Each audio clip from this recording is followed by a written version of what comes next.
Hello, Jim. Can you hear me? Yep. Cody, can you hear me? Awesome.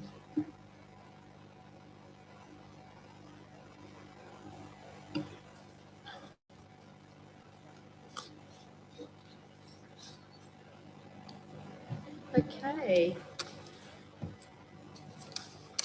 think we might get started. It's 7 o'clock. Welcome, everyone.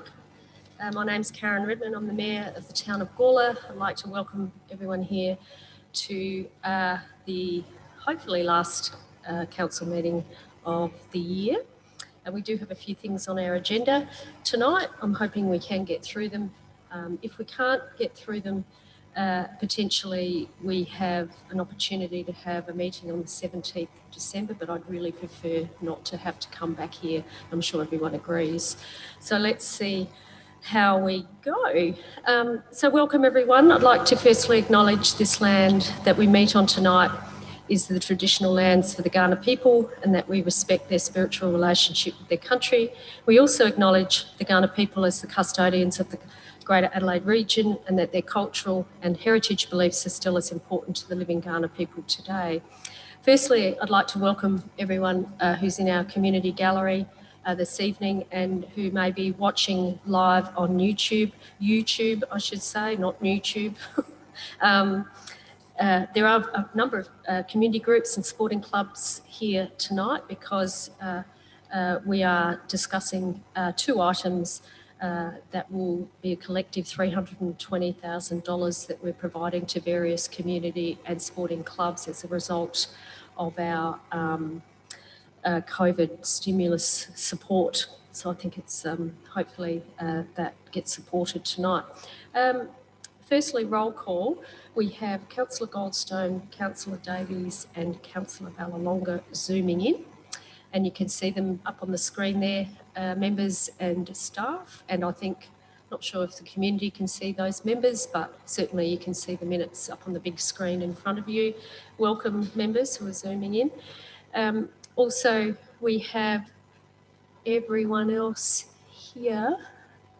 So we are all in attendance. There are no apologies. Are there any motions to grant leave of absence, councillors?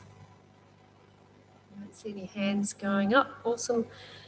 And there are no leave of absence on the books, and there's no non-attendance. Moving right along, we have public open forum, and that allows for up to 20 minutes for our community members to speak to council on any matter. And I have two names here. I have Mr. Stan Wilson from the Gawler Patonka Club, and I also have Judy Gillett-Ferguson from the Gawler Community Gallery. So is there anyone else? Okay, what's your name, ma'am? Oh, Jody, hello.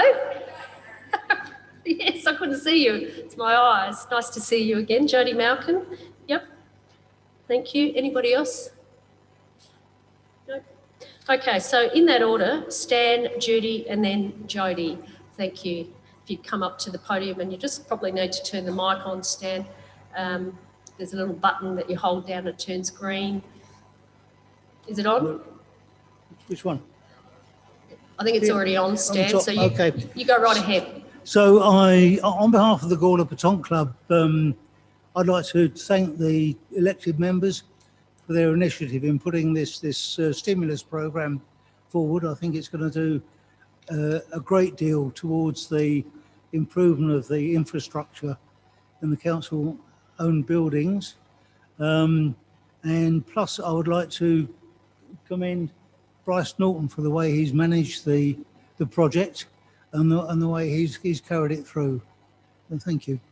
Thank you, Stan. Thank you very much. Judy Gillett-Ferguson from the Gawler Community Gallery.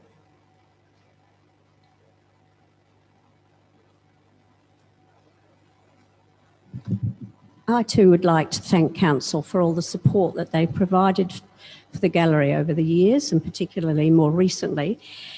But I would particularly like to urge you, if I may, to fund the lift. This is a tremendous and rare opportunity for you and for the gallery. That space upstairs at the visitor centre has been empty for so long, and it's such an important, large, central space in the CBD.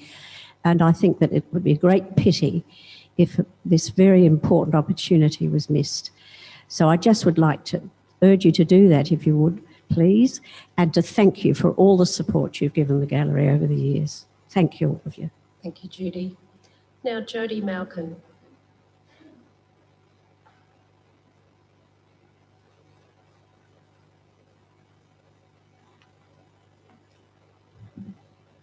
All right. Might need a bit higher, Jodie. Just take it up a bit higher. That's it. All right. It's been a while since I've been in front of a mic. I reckon probably high school. But anyway, good evening, everyone. Earlier this month, I emailed all of the council members regarding my concerns with regards to the impending GMO ban lift for our region. I know that the elected members voted against lifting the ban, and I'm really proud and grateful for the Gawler Council for being one of the 11 regions that put a bid in to our state government to keep our region GM free. So thank you very much for trying. I do appreciate that. Unfortunately, the bid for Gawler and the other councils was rejected by David Basham, who was the Minister for Primary Industries. And the outcome showed a huge disregard for the democratic process. And it was also frustrating that there was such a strict criteria imposed in the consideration of submissions, mostly regarding primary producers and farms. I do genuinely believe that we can have food security without the use of GMOs, and do have concerns how the introduction of more of these modified and engineered foods will impact our community, not only now, but moving forward into the future.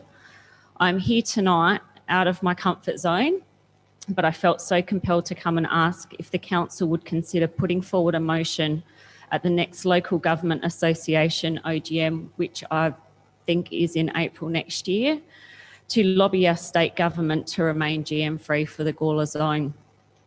And also, are there any policies within the Local Government Association regarding GM free, not only for our region, but other regions also? And is there any collaborations that we can do with other councils who are in the same situation? Thank you. Thank you, Jodie. Just some update on that, Jodie. Council has, or the IES has, put forward a motion that the CEO and the Mayor will continue to lobby in this regard. There is an opportunity to work with the other affected councils, which are looking at a combined effort, so we'll see where that goes. But thank you for your presentation. Thank you. Okay, so thank you, everyone. So I think that concludes public open forum. We'll keep moving. We don't have any deputations on the agenda tonight. Declarations of interest, councillors. Councillor Koch. Thank you, Mayor. I'd like to declare a perceived conflict of interest for 11.4 Council Stimulus Program. I'm the Good Sports Ambassador for the Gawler Bear Nets Club, and they're in line to get a grant. So I'm just declaring a perceived conflict, and I'll stay in the meeting. Thank you. Thank you. Councillor Fraser. I have a conceived conflict for 11.4 because I'm the treasurer of the Gawler Community House, and as it's to do with money, I'll be leading the meeting. Thank you. And if you could just bring that up when we get to the item so we can address that. Any other declarations of interest? Councillor Tooley. Yes, Mayor, it's the item to do with the lease for, it's item 11.7. 11.7. Yeah, perceived conflict because I'm a member of that club and I'll be staying in the meeting. Oh, you're right. Okay. Thank you. 11.7. Any other conflicts? No? Oh, thank you, Councillor Goldstone and Councillor Ballalonga. Thank you. Just unmute yourself, Kelvin. Can you hear me now? I declare an interest in item 11.7, being a member of the council's CAP, but I will stay in the meeting and vote on the matter. Okay. Thank you. and councillor Vallelonga. Just let me unmute you. There Can you hear me, Mayor? Yes. 6.1, Krieg Road property divestment. 6.1. And I won't be staying in the meeting. Okay, I'll ask, so each of those conflicts, if we could just bring that up when we get to the meeting. Thank you, Jim. So when we come to that matter, councillor Vallelonga and others, if you just declare that at the time. Okay, thank you very much. Okay. I don't think there's anybody else. Awesome. All right. 6.1. Oh, sorry. So much to look at with mouses and screens and yeah. Okay. I'd like to move a motion that we move a couple of items around, that we move the adjourned items to the confidential section of this meeting, and also that we bring forward 11.2, 11.4, 11.6 as we have members in the gallery that are, have interest in those items, and be nice to get those worked through. So just the adjourned items, so we move them to item 18, which is confidential items, and 11.4, you second that? Okay, all those in favour? You can raise your hands. Cody, thank you. Carried unanimously, thank you. Yep. So there are no. Sorry, do you want to include 11.2, 4 and 6 in the 11.2, 11.4, 11.6? That was all one motion. Yeah, that's right. Yeah, I didn't see it on. Yeah. Good. Second by councillor Sample. Carried unanimously. Yeah, that's good. Just allow the minute taker to catch up. There we go. Okay, so I'll keep moving through. There are no petitions. Confirmation of minutes. I'm now on to item 8 of the agenda. Confirmation of minutes. Councillor Hughes, sorry. You happy to move special council meeting? Yep. 23rd of November? Yep. Seconded by councillor Fraser. All those in favour? Councillor Tooley. The special council meeting on the 23rd? Okay. If you'd like to put your mic on, please. Yeah, I think we need to be accurate in the minutes, and I think that's the purpose of us endorsing them, that we have an obligation to bring up errors in the minutes. That's the whole purpose, I believe. So the error that I'd like to bring up is that it records in the minutes that item 7.2 that it was a formal motion. And my reading of formal motions is that they are simply a motion to either adjourn, at which if you do that you must put a date, a time. No, at when you need to, at the future. Is it an actual date and time? I don't think it is. That's not correct, is it? No, it's just telling you when the matter will come. So at a future meeting, so it has to, you have to know when it's coming up again. It doesn't say date and time. No. I think it does. It says they're the only items that can be debated on a formal motion are when it will be adjourned to. But it doesn't say date and time. I think that's.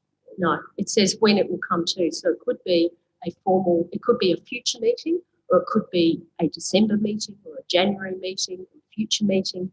I think that's adequate, isn't it, Kate? Well, along that point there, the motion that was put was not a formal motion because it doesn't say any of that. And it also has some very intriguing other wording. So your question is, you asked a question. No, I'm dealing with the inaccuracy. If you could let me finish. Are you speaking to the motion? Okay.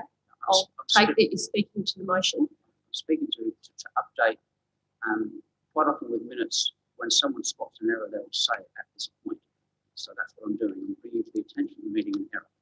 It says in the minutes that it was a formal motion. However, it's not a formal motion. It is actually a motion on notice because it does not give any of the details about when it is adjourned to, and it also also has other unusual wording that says the matter will be investigated and a complaint lodged. But it also does not give any direction to the administration because it doesn't say what the complaint is and it doesn't say who the complaint is against. So this does not follow any of the correct protocols for a formal motion. I don't think I can address that right now, Kate. I'm aware of that there was a formal motion put for the matter be adjourned. So on that basis, it is a formal motion. It may not tick all the boxes, as Councillor Tooley said, but I can't verify that. Can't be a motion or notice because it wasn't put 5 days ahead. So it is a formal motion as far as the meaning of the regulations, but does it tick all the boxes? Yeah. Yeah. Mayor, if I use the word motion on notice, I'll correct myself. If I'm saying it was a motion without notice, I think you invited, if you look at the video, you invited Councillor Posh. Councillor Posh read out what seemed to be a prepared statement, but it does not. And I'd like this registered because this is the very purpose of this part of the meeting, is to bring to the attention if there's an error. And the minutes are meant to be a very accurate record, and they are not accurate because it is not a formal motion, because it does not have any indications to when it was deferred to, and it has those weird words that says we will investigate the matter and we will lodge a complaint. I think, but it does not say who the complaint is against or what the complaint is against. I'm happy to take that on notice because I don't think that can be addressed tonight, but certainly my understanding of the regulations is that an adjournment does sit under formal motion. So at this stage, I'm happy to agree that it is a formal motion. Appreciate you've got a different point of view. Thank you for your comments. So it's not just a comment. I want the minutes to be accurate. And as you would know, I did email all of you on this matter directly after that meeting, an extensive email where I brought all this to the attention. I did ask for an answer. I did not get an answer. Therefore, I'm left with no other opportunity but to make it clear to the community, to the members, that that is the error in the minutes, and the minutes are meant to be accurate. And what happened on the night was not a formal motion by any definition of my understanding. It was a motion without notice. And it was even a motion without notice that gave no clear direction Councillor to Tooley. admin. So I would like that report recorded accurately, please. You've made your point. Thank you. Any other discussion on this matter, Councillor Shanks? Just a question, Mayor. Are we able to defer the note confirmation of these minutes until the January meeting while the questions on notice are running around? Well, we've got a mover and a seconder currently, I believe, Councillor Hughes and Councillor Fraser. I'd like to complete that motion, and then if the motion gets lost, you're welcome to put up a deferral motion. But I think it's, my view is that the meetings, the minutes reflect the motion as a formal motion. I have a different view to Councillor Tooley. Do you have a question? The motion actually says that the minutes are true and correct. And if they're not, we shouldn't vote on it, should we? If we don't know if they are. Well, I believe they are true and correct, but that's a matter for council. That's a matter for the group. Any other discussion? If not, Councillor Hughes, I'll put that motion. All those in favour, please raise your hands. All those against? It is carried. Thank you. Yes, I did. Well, I counted 6-4. Thank you anyway. No, I'm not going to recount it. No, I'm going to move to the next set of minutes. But thank you. Ordinary council meeting, 24th of November. Looking for a mover and a seconder. Thank you, Councillor Hughes. Moved by Councillor Hughes. Do I have a seconder? Councillor Goldstone. Any discussion? If not, I'll put that motion. All those in favour? All those against? It is carried. Thank you. Special council meeting 30th of November. Looking for a mover and a seconder. Councillor Hughes moved. Do I have a seconder? Councillor Kosh. Any discussion? If not, I'll put that motion. All those in favour, please raise your hand. All those against? It is carried. Thank you. It's too late. You should have called it straight away. It has to be called immediately. You're well aware of that, I believe, as an experienced councillor. Thank you, anyway, for asking the question. Business arising. Councillor Toole.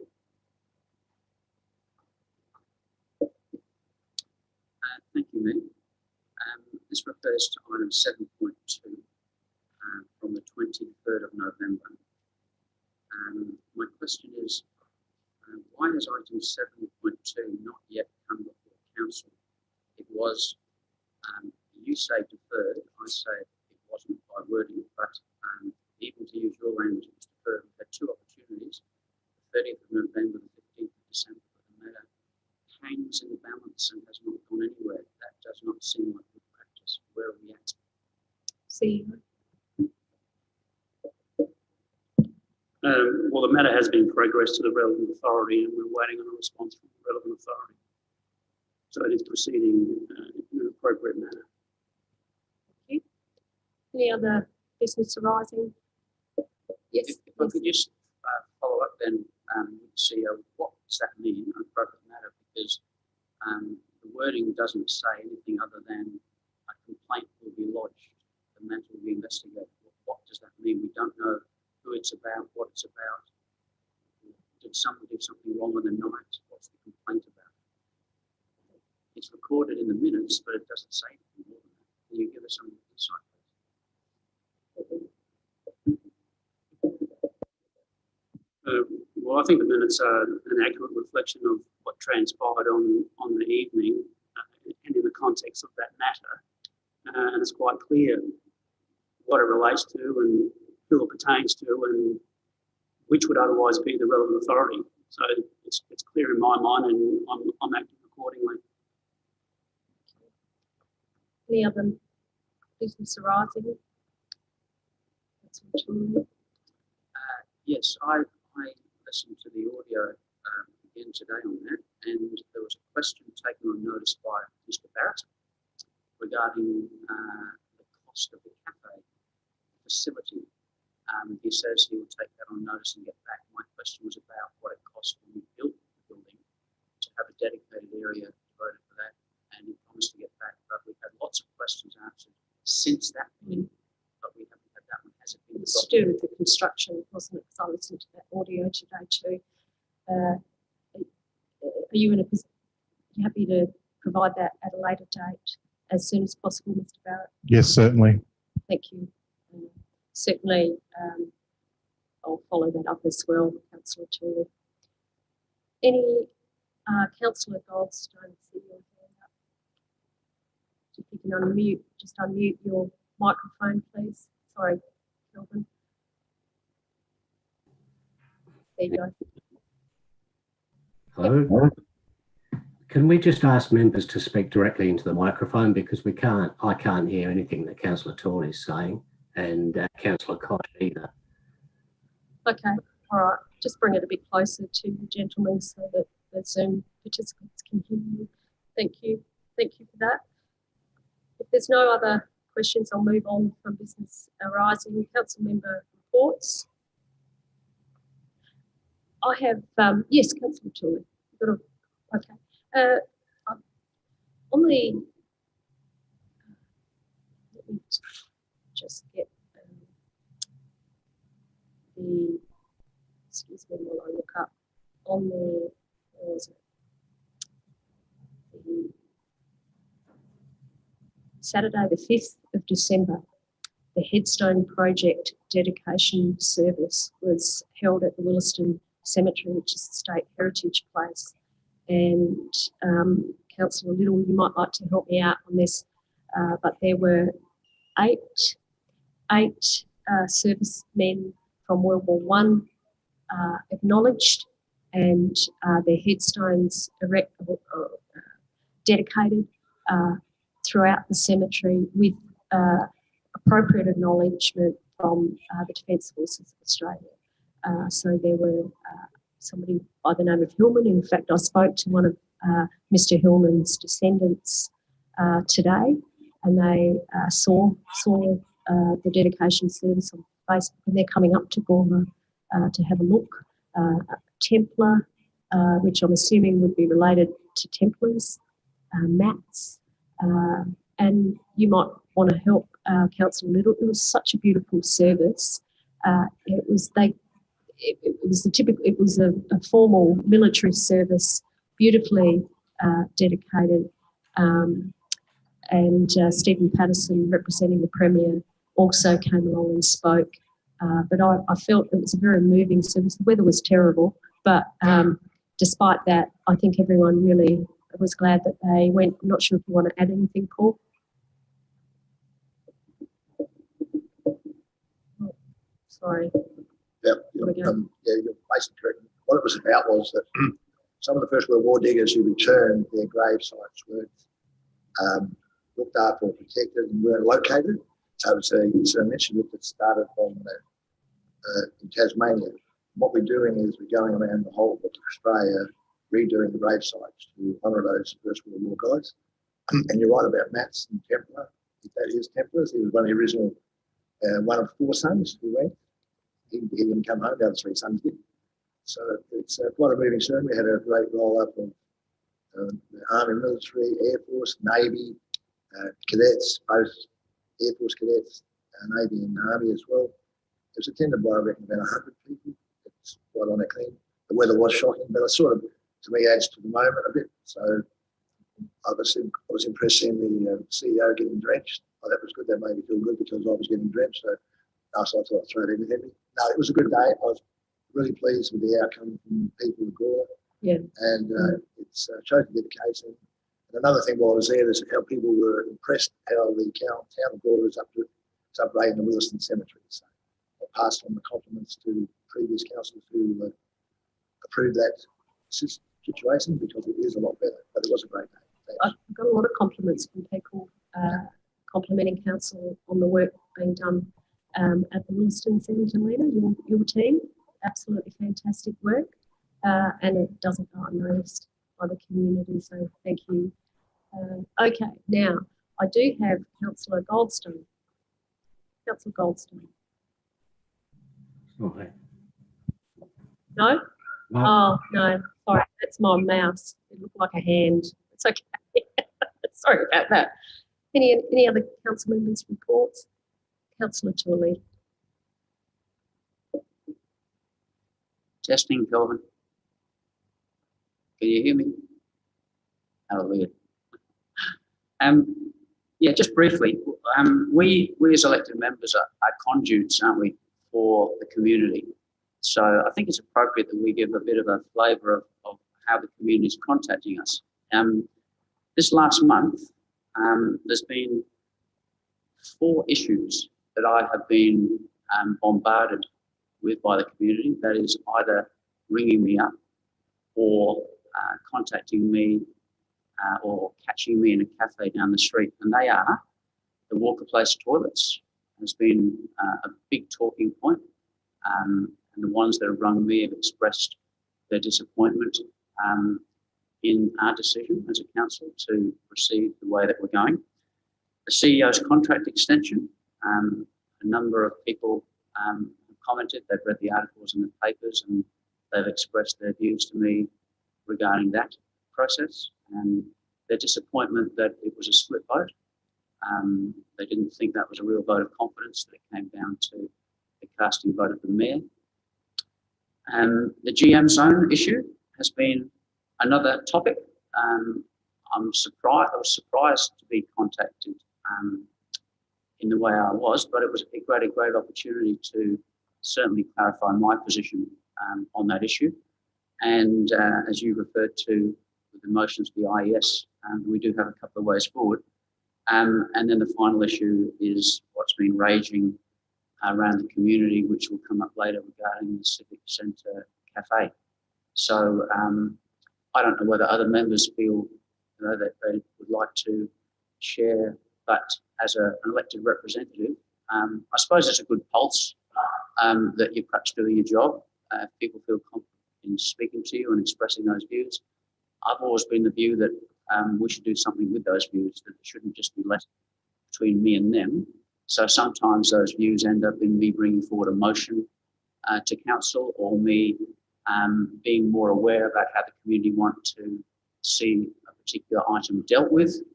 And other times it's about bringing that commentary into the chamber. So I'd certainly welcome hearing similar reports from other councillors, assuming that you also are being contacted at times. So I might add that I went along to the Apex Christmas market on Saturday, even though Bronte didn't see me, but I was definitely there. And it was fabulous, really great success, I think, and hopefully may it long continue. I think it was a really good move to have it at Apex Park. I also went along and talked to at Poetic Justice Cafe on Saturday morning on Gawler Says No to Domestic Violence and Family Violence.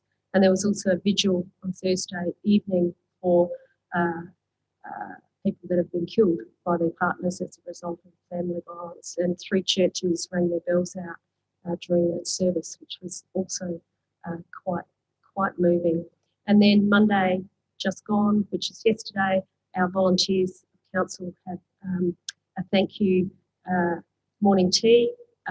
And despite COVID, we have a strong volunteer workforce. I'll call them a workforce, and very appreciated and very much part of the council team. And I thought it was a lovely, beautifully catered by Divine Dining as usual. So that's just a bit of a taste in the last few days. Okay, everyone, I think we might keep moving. Thank you, everyone. Sorry, I've my hand up. Where are you? Right. Yes, Cody. Yeah, so I've had a couple of things. Firstly, a former member of the Youth Advisory Committee, Ryan Archer, came to me about wanting to start a chess group in Gawler, and that's been the first meeting happened this afternoon, so I'm not sure how it went, but I'm planning to come along to some of those in the future. So hopefully that will do well. And if you're interested in chess in Gawler, they're starting that up at Tabletop Warfare on the main street. And then tomorrow, if I can, I had a little bit of a run in and fractured my foot, but hopefully I can come along tomorrow to the Gawler Town Band Christmas matinee show in the Civic Centre. So I'm looking forward to that one. Thank you, Councillor Davies. And just on what's happening in the Civic Centre, over 1,000 families have registered for the Santa's Cave, which is quite stunning. 1,500, there you go, 1,500, which is pretty impressive, which is happening the next day. Tomorrow, you're setting up Thursday, setting up tomorrow afternoon, and then opening Thursday, which is just stunning, isn't it? Okay, so we'll keep moving. Thank you, everyone. So now we will deal with 11.2. That's right, Kate, isn't it? So we're doing 11.2, 11.4, and 11.6 in that order. So 11.2 is 25. Happy to move, Councillor Deputy Mayor Samble. Yep. Do you wish to speak at all? Yes, Mayor Karen, I'd just like to thank the applicants. It's great to see that our community is still motivated to the point of helping so many people. And, when I look down at the amount of applicants that are there, I just urge any groups in the town that this comes available each year, and certainly the recipients this year, I feel very, very sure and proud that this will all be put to good use in our community. So I'm very happy to so move the motion. Do I have a seconder? Councillor Hughes, wish to speak? Any other discussion? If not, I'll put that motion. All those in favour of the motion, please raise your hands. It's carried unanimously. Thank you. Now we'll move on to 11.4 on page 53. And Councillor Kosh, you wish to declare, if you could just, there you go. Yeah, I just wish to declare perceived conflict. I'm the Good Sports Ambassador for the Gawler BMX Club, and they're in line for a grant. It's only perceived. I'll be staying in the meeting and voting. Thank you. Councillor Fraser, do you wish to move the motion? Do you wish to declare a conflict? Yes, I've got a conflict. I'm the treasurer of the Gawler Community House. So I'll have got it perceived. I think it's a perceived, but I'll be leaving the meeting. Thank you. We'll allow Councillor Fraser to leave the room before we start our conversation.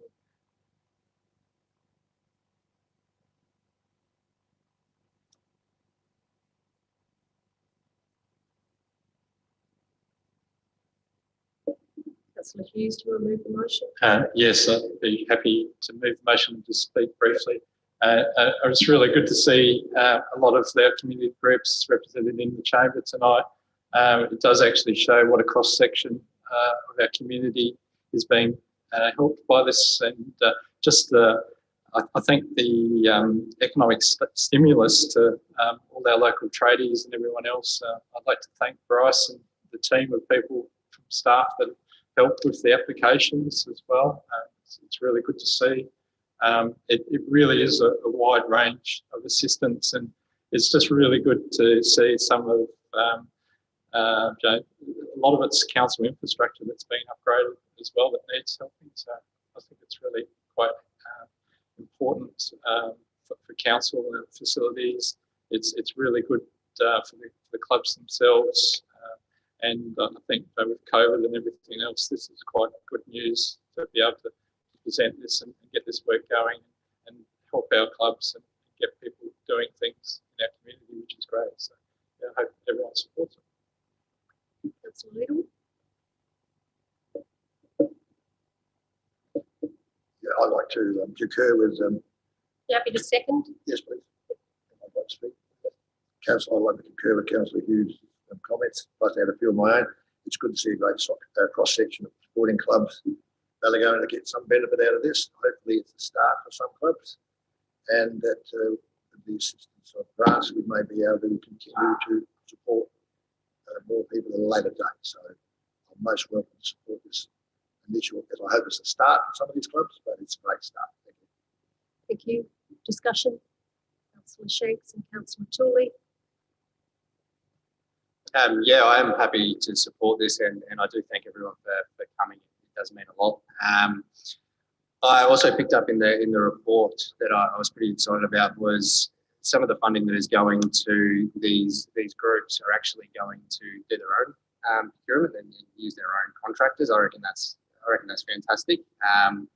Just because you get the footy clubs, you get the clubs alike, they're all connected with all their own network of contractors and tradies. So I think that's really important, and I think it is actually truly living up to the local economy stimulus, while also upgrading assets that do need a bit of love. So yeah, more than happy to support this, and yeah, look forward to seeing the outcomes visiting these clubs. So thank you, Councillor Tooley.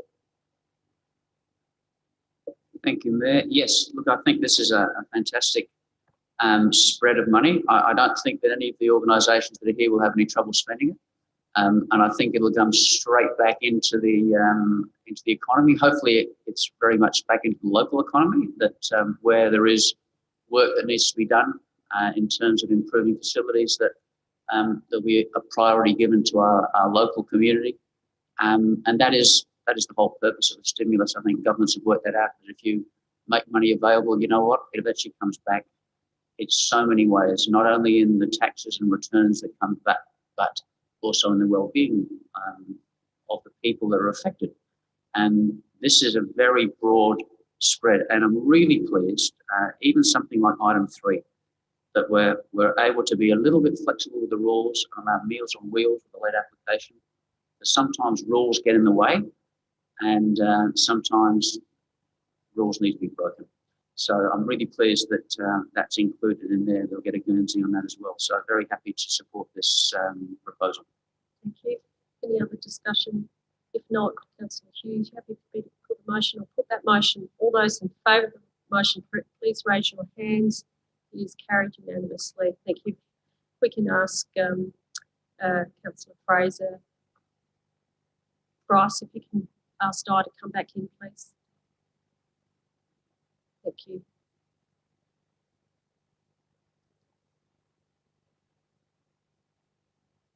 Karen, if you want to come forward, Karen Braun, and just get yourself ready at the podium. Thank you, and Louise.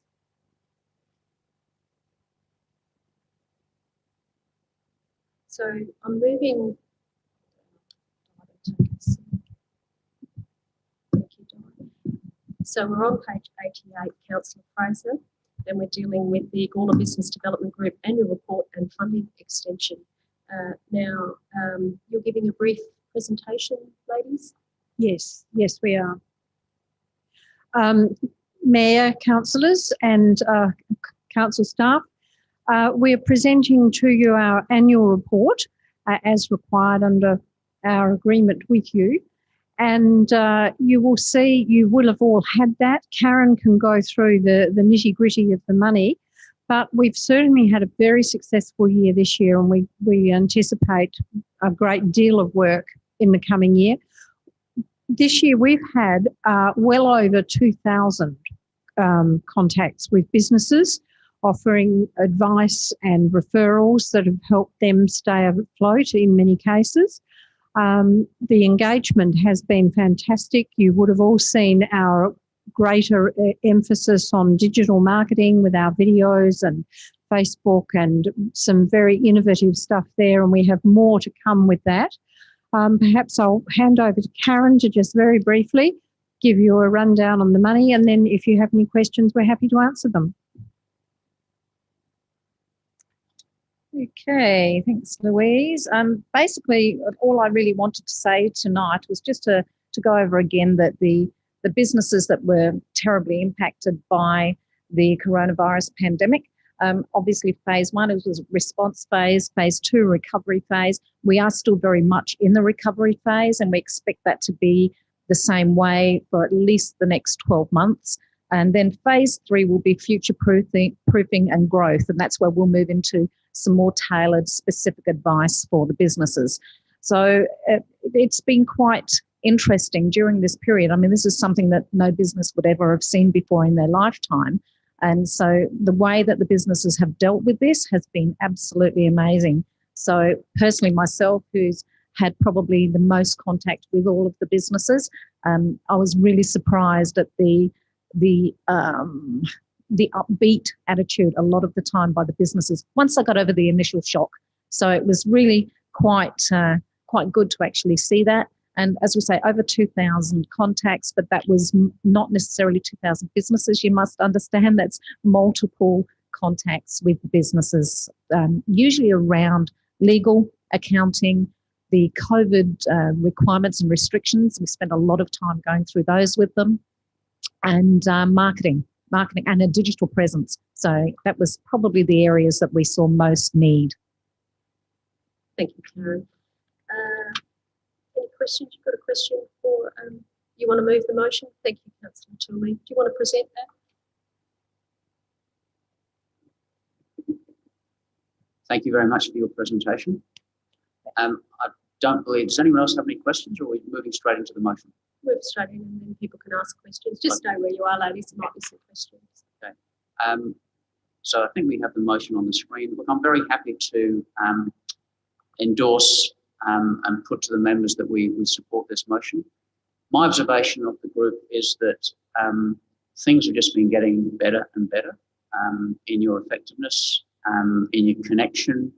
I'd say that over the past 3 years has been my key observation in that. And I think I said this at the very beginning of the year, that this year will be a real measure of how good you are. And I think all the reports we've got back have said that our local community has felt very much supported through very difficult times. And a measure of money well spent, I think, is that type of feedback. If people say that we're getting a service, if the numbers are showing that you're connecting, and we've seen, you know, businesses sustained through a very difficult time. And of course, your job is an advocacy role, it's a mentoring role, it's an encouragement role. You can't actually get in there and make money for them. You're to help them make money. And I think that's a testimony that of that success during, you know, a most difficult year. So I'm very happy to say that this is money in good hands and that the motion is supported and everything is extended. Do I have a seconder, Councillor Koch?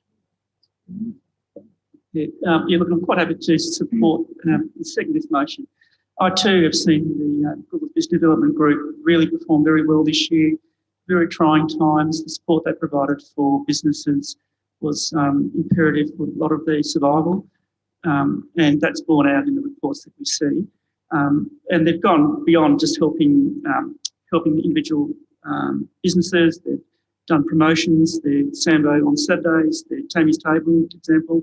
So they've done a lot of other things, and also they've actually complied with their funding agreement. So they tick all the boxes. So I'm very happy to support this motion. Thank you.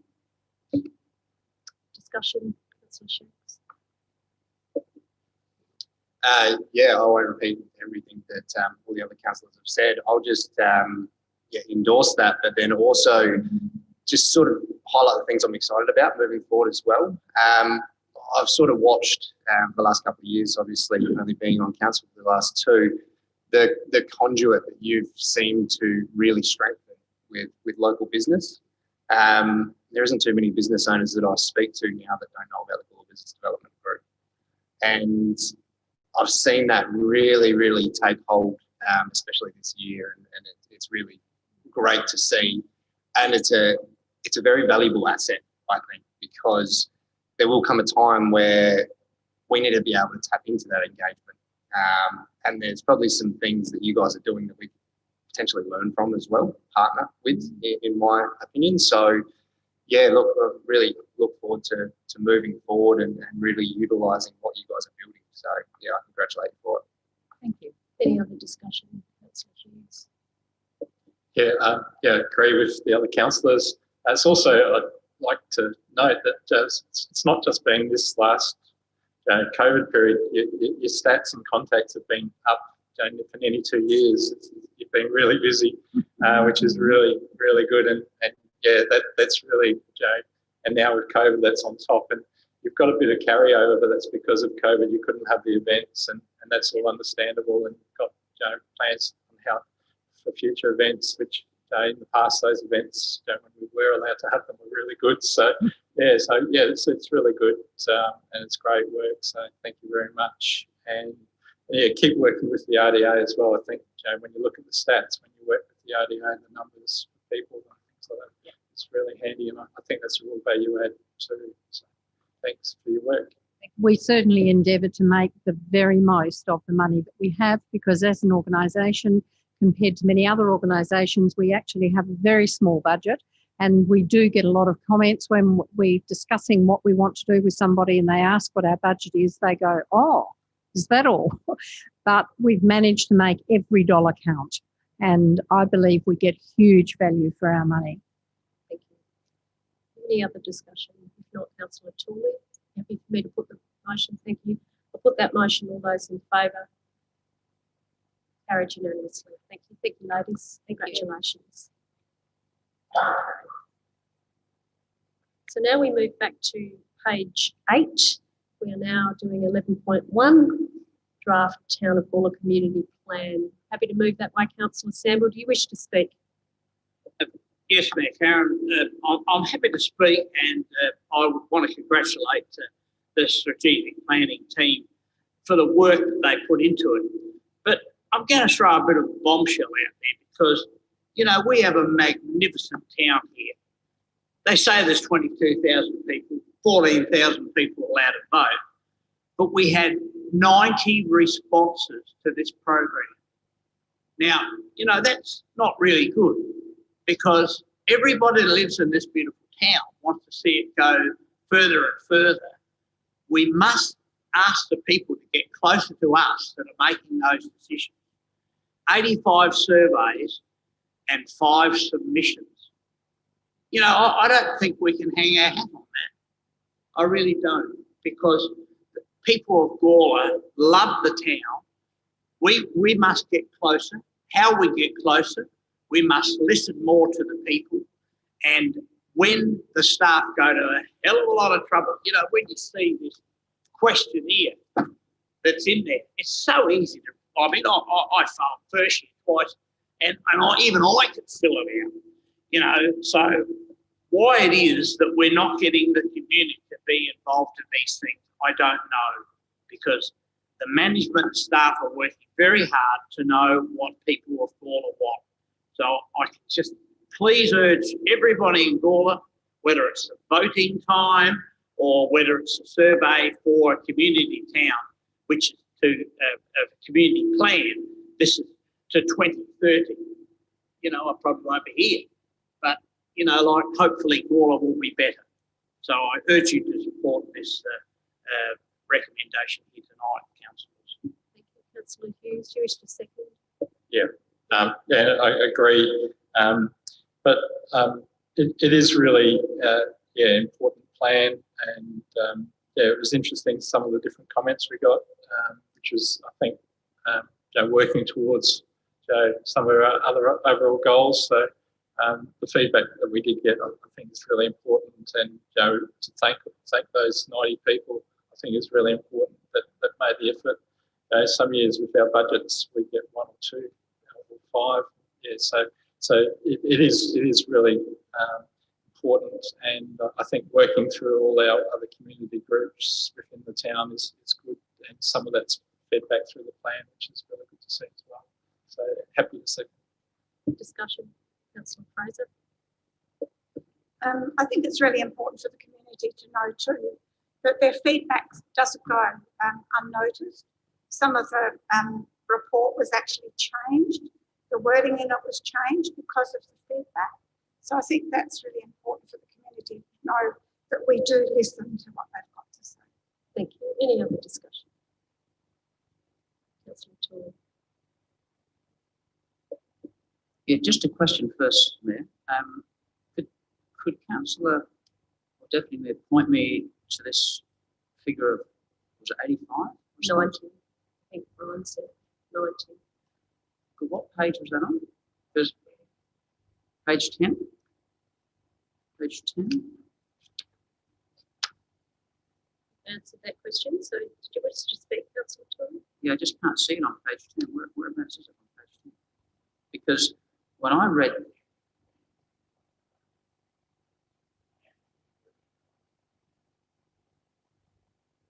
Okay, because... 90, yeah, there it is. Thank you, Brian. It's on page 10. Okay. So, At the conclusion of contact, 90% received. Well, just the bit that I read on the phase 2, because I was going to echo a bit of what the Deputy Mayor said. And when I read phase 2, it said that there were only 16 submissions, of which 7 of them were from residents, 1 business owner, and then there were 6 written submissions, and those submissions have been spoken to. And my assessment on those was that they were quite a mixed bag. There seemed to be as many were critical as well as endorsing. And I thought for phase 2 to get such a few, 16 submissions, when, as the Deputy Mayor says, this is, we're told, the most important plan. This apparently, the community plan, is the penultimate plan. Everything else comes under it. So I share the same view. I don't know exactly where that 90 come from. It might be from the earlier phases, but phase 2, that's what it says, 16. And then when you look at those graphs, the bar graphs on those pages, you're seeing the first bit is about, gender, age, which suburb you live in, and then it gets to the questions. And again, they're not sort of deep analytical questions. They're fairly, do you agree or not agree? We only, of those people, we only got 60%. That's only 1 or 2 voters, and you're down to 50-50 on that. So I don't think that we've got back a really strong endorsement of this plan. These are my takeaways from reading the submission. I think overall, particularly in phase 2, we've actually received very little feedback from our population. I think there is a strong voice that's opposed to boundary reform. I noticed the way it's been written in the report, some seem, I use the word spin it, that, there's a bit more support. My assessment is that there is quite some criticism on that. I would say that the climate change action area in the feedback needed to be strengthened. I think there was traffic and parking issues raised. Community gardens were raised, town amenity were raised in the feedback. They seem to be the main ones. And I'll finish with my view on this plan and why I'm not going to support it. I'm speaking against it. Is that I think the plan in many ways is what you might call a bog standard or typical community plan.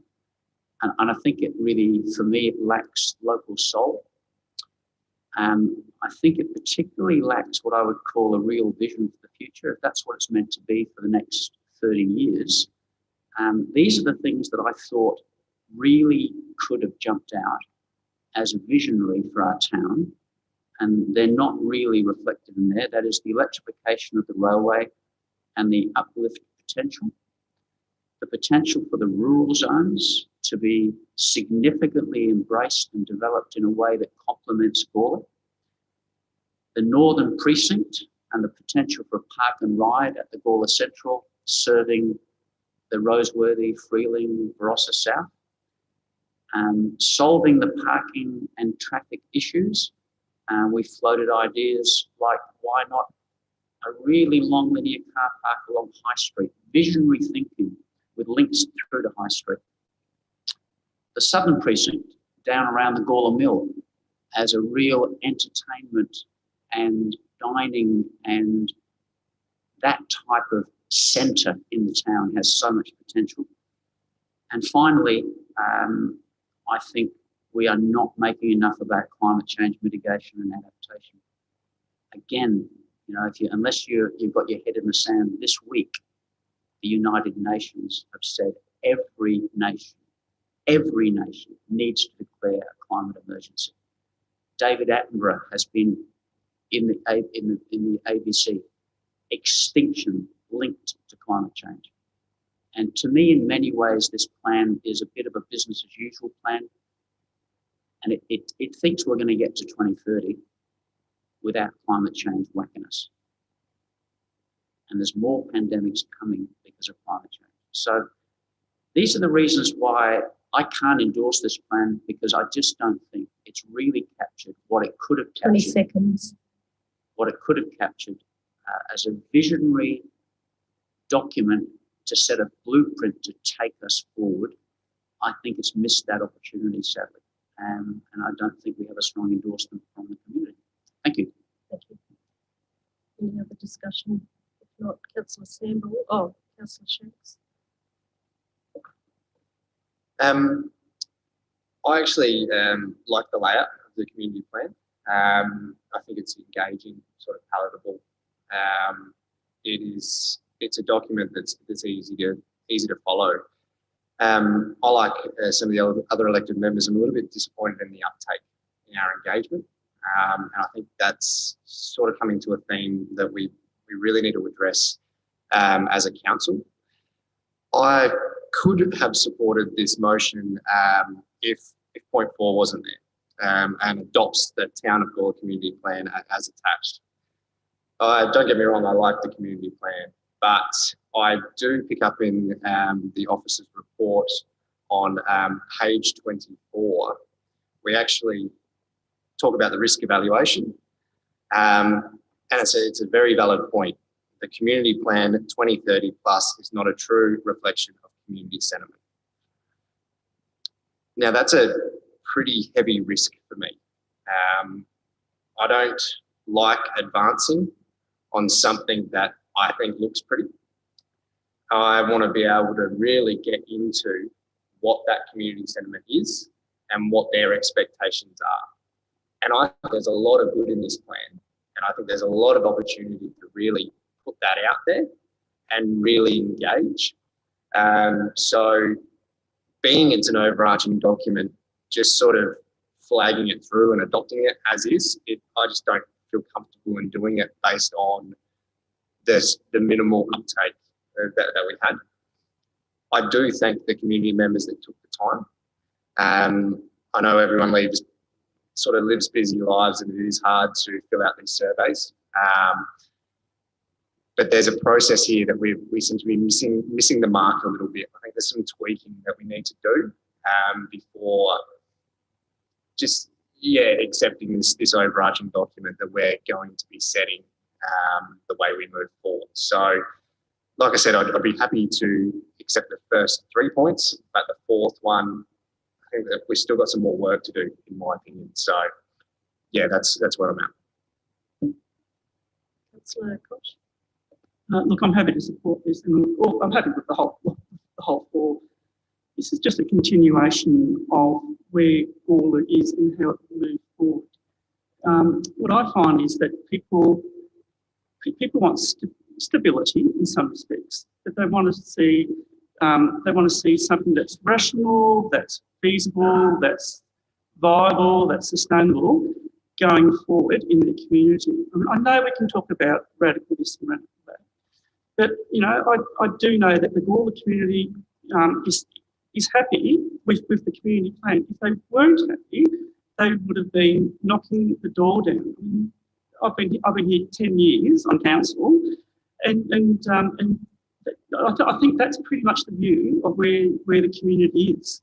It's not a radical shift to the far left or whatever. It's pretty much we want sustainable outcomes, and we want a future for our community and our children. And this is what this plan does. It actually provides a really good future, a document laying out the future for our community.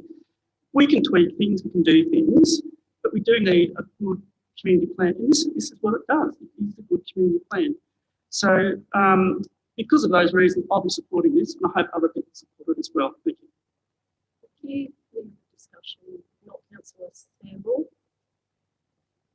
Mayor Karen, I think Councillor Fraser said it all, and that is that supporting this motion for going forward, but most importantly, when we as a council ask for the community to have put their input in, and that we do listen. And as Councillor Fraser said, a number of things were changed in this plan because of what those few recipients actually did answer. And I think one of the big things that we've got to make sure our community plans are positive so that we can move forward. Because the trouble is with our governments that we deal with, which we have to rely on for funding, we don't want to end up with any 50-kilometre-hour walkways across the top of our hill. We want to be able to say, this is what we want money for to do this, and so forth. And they say, well, does your community want this and approve and go with it? So we as a council need our community to be with us when we're asking for any other future developments. And tonight we saw the money that we've actually committed to the service clubs, the football clubs, and all of those areas here, along with, as Councillor Tooley said, Meals on Wheels. They're all part of this town, and we want this town to come to us so that we can work together as one complete unit. Thank you. I'll put that motion. All those in favour, please raise your hands.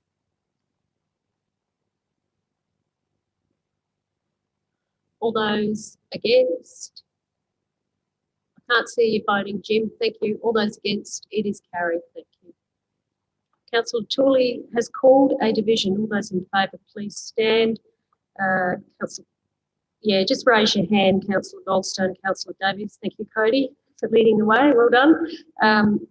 I'll call you out, Councillor Kosh, Councillor Little, Councillor Hughes, Deputy Mayor Sample, Councillor Fraser, Councillor Goldstone, Councillor Davies. Please stay standing. And all those against are Councillor Vallelonga, Councillor Tooley and Councillor Shanks. The motion is carried. Thank you, everyone. Now we'll move on to 11.3, funding opportunities. And I'm on page 29 of the agenda. Happy to move that way, Councillor Hughes. Yeah, I think this is a great opportunity and a great mixed bag of different things that our community would like and need. And I think it's also, there's some real stimulus as well for our local economy as well. So I think this is a really good opportunity, and it's one way of hopefully getting the lift for the Visitor Information Centre for the Arts Society, but also there's playgrounds, there's sporting grounds, the netball club, and our larger master plans also. So I think this is a great start, and hopefully that we can get follow-on funding for some of these projects to get bigger outcomes after too. So it's good. Thank you, Councillor Fraser. Be happy to second it. I'd like to ask Councillor Hughes if we can have a half court put somewhere else rather than at Hammerford. I know there's plenty of room at Hammerford, but there is a half court at Springwood, which is not very far away, and Gawler's a bigger area. We could perhaps give somebody else a half court. Maybe it could be, I'm not a suggestion, this is not a suggestion, could perhaps go into the Britton Street when we're doing that up if there's enough room there for it, but somewhere down south of Gawler rather than up to the north. I'm sure the people at Hammerford would love a half court, but I'm just thinking about how close the other one is. So I might just refer to staff just briefly because it is a slight change, but who would like to address it? I think that's a reasonable suggestion. So through the chair, it's 1C3, the or section is the motion you're then moving, and then adding the location being the Britton Street Reserve. Well, through the chair, we need council to inform staff the location of where that would be going. So you're considering part of the Brigalow, Britton and Miles Street, Gawler West Playground. If there's room, it's quite a large space. So, okay, so we can test the waters. Okay, so move and second, you want to move that way. Does that make sense to staff? Is there any further clarification required, Mr. Delina? You're part of the infrastructure team. Does that make sense? Yes, certainly if the motion is amended to part 3 as shown, no. No. So just at that. where the ... Works of the, and just copy and paste Brigalow, Britton and Miles Street, Gawler West, open bracket, Gawler West Playground, close bracket. No.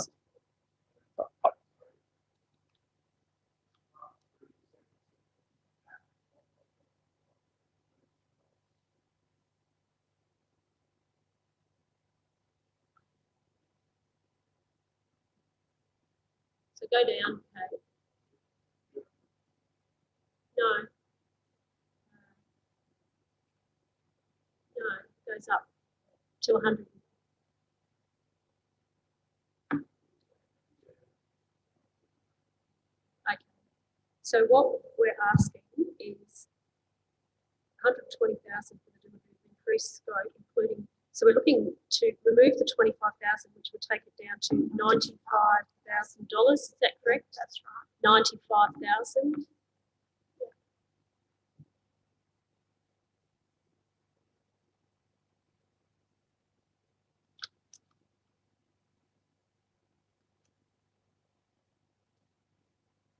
So if I can just suggest something, minute taker.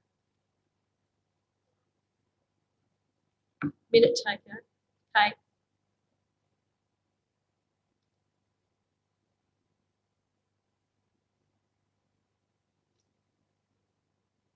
That's correct. Yeah, that's right. Thank you, David. Thank you. So you wish to speak? So Councillor Fraser is the seconder.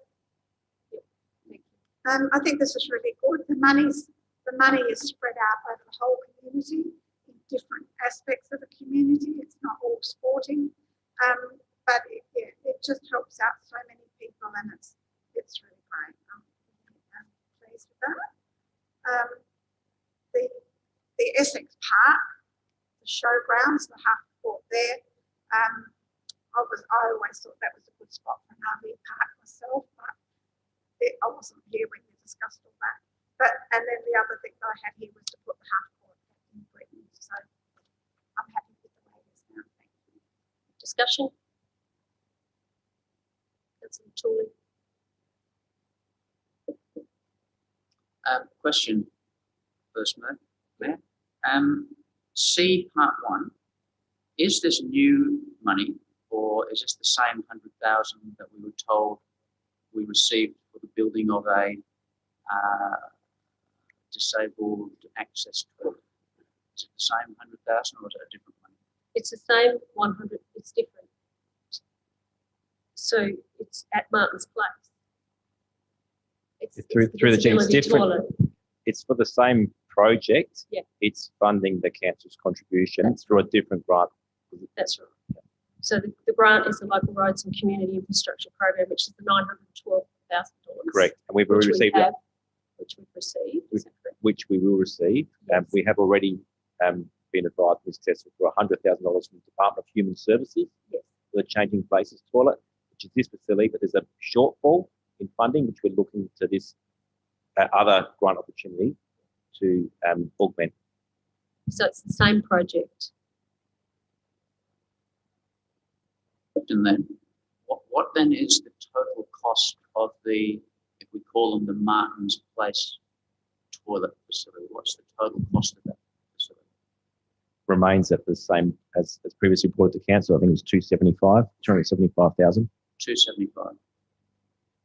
Oh, yeah, it's on, yeah. It was in the report. It was in the report that was presented last month. 275 from memory, but could be. Yeah, thank you. That's answered that question. Do you wish to speak at all to the motion? One more question. With the wording in these, and I use that one as an example, are we absolutely locked in, or is there any discretion? For example, could that 270,000 from Martin's Place, could it be allocated to refurbish and create the same type of facility at the Walker Place toilets? Well, council's already resolved that it'll proceed with this particular toilet, so that's a separate issue. So this commits council authorises the CEO to lodge the following funding applications, and yes. So do I take that then, the way that these are worded, all of these, there is no flexibility. Once we apply, we're locked in to do what's there, to use the money for that purpose, and any contributions that we have to make to complement these. I'm seeing nodding.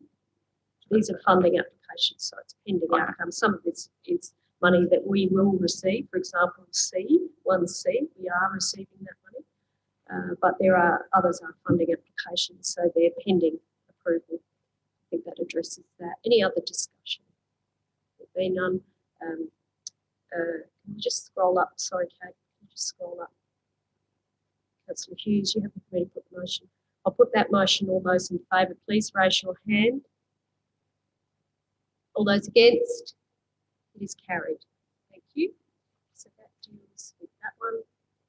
Right, 11.5 on page 74.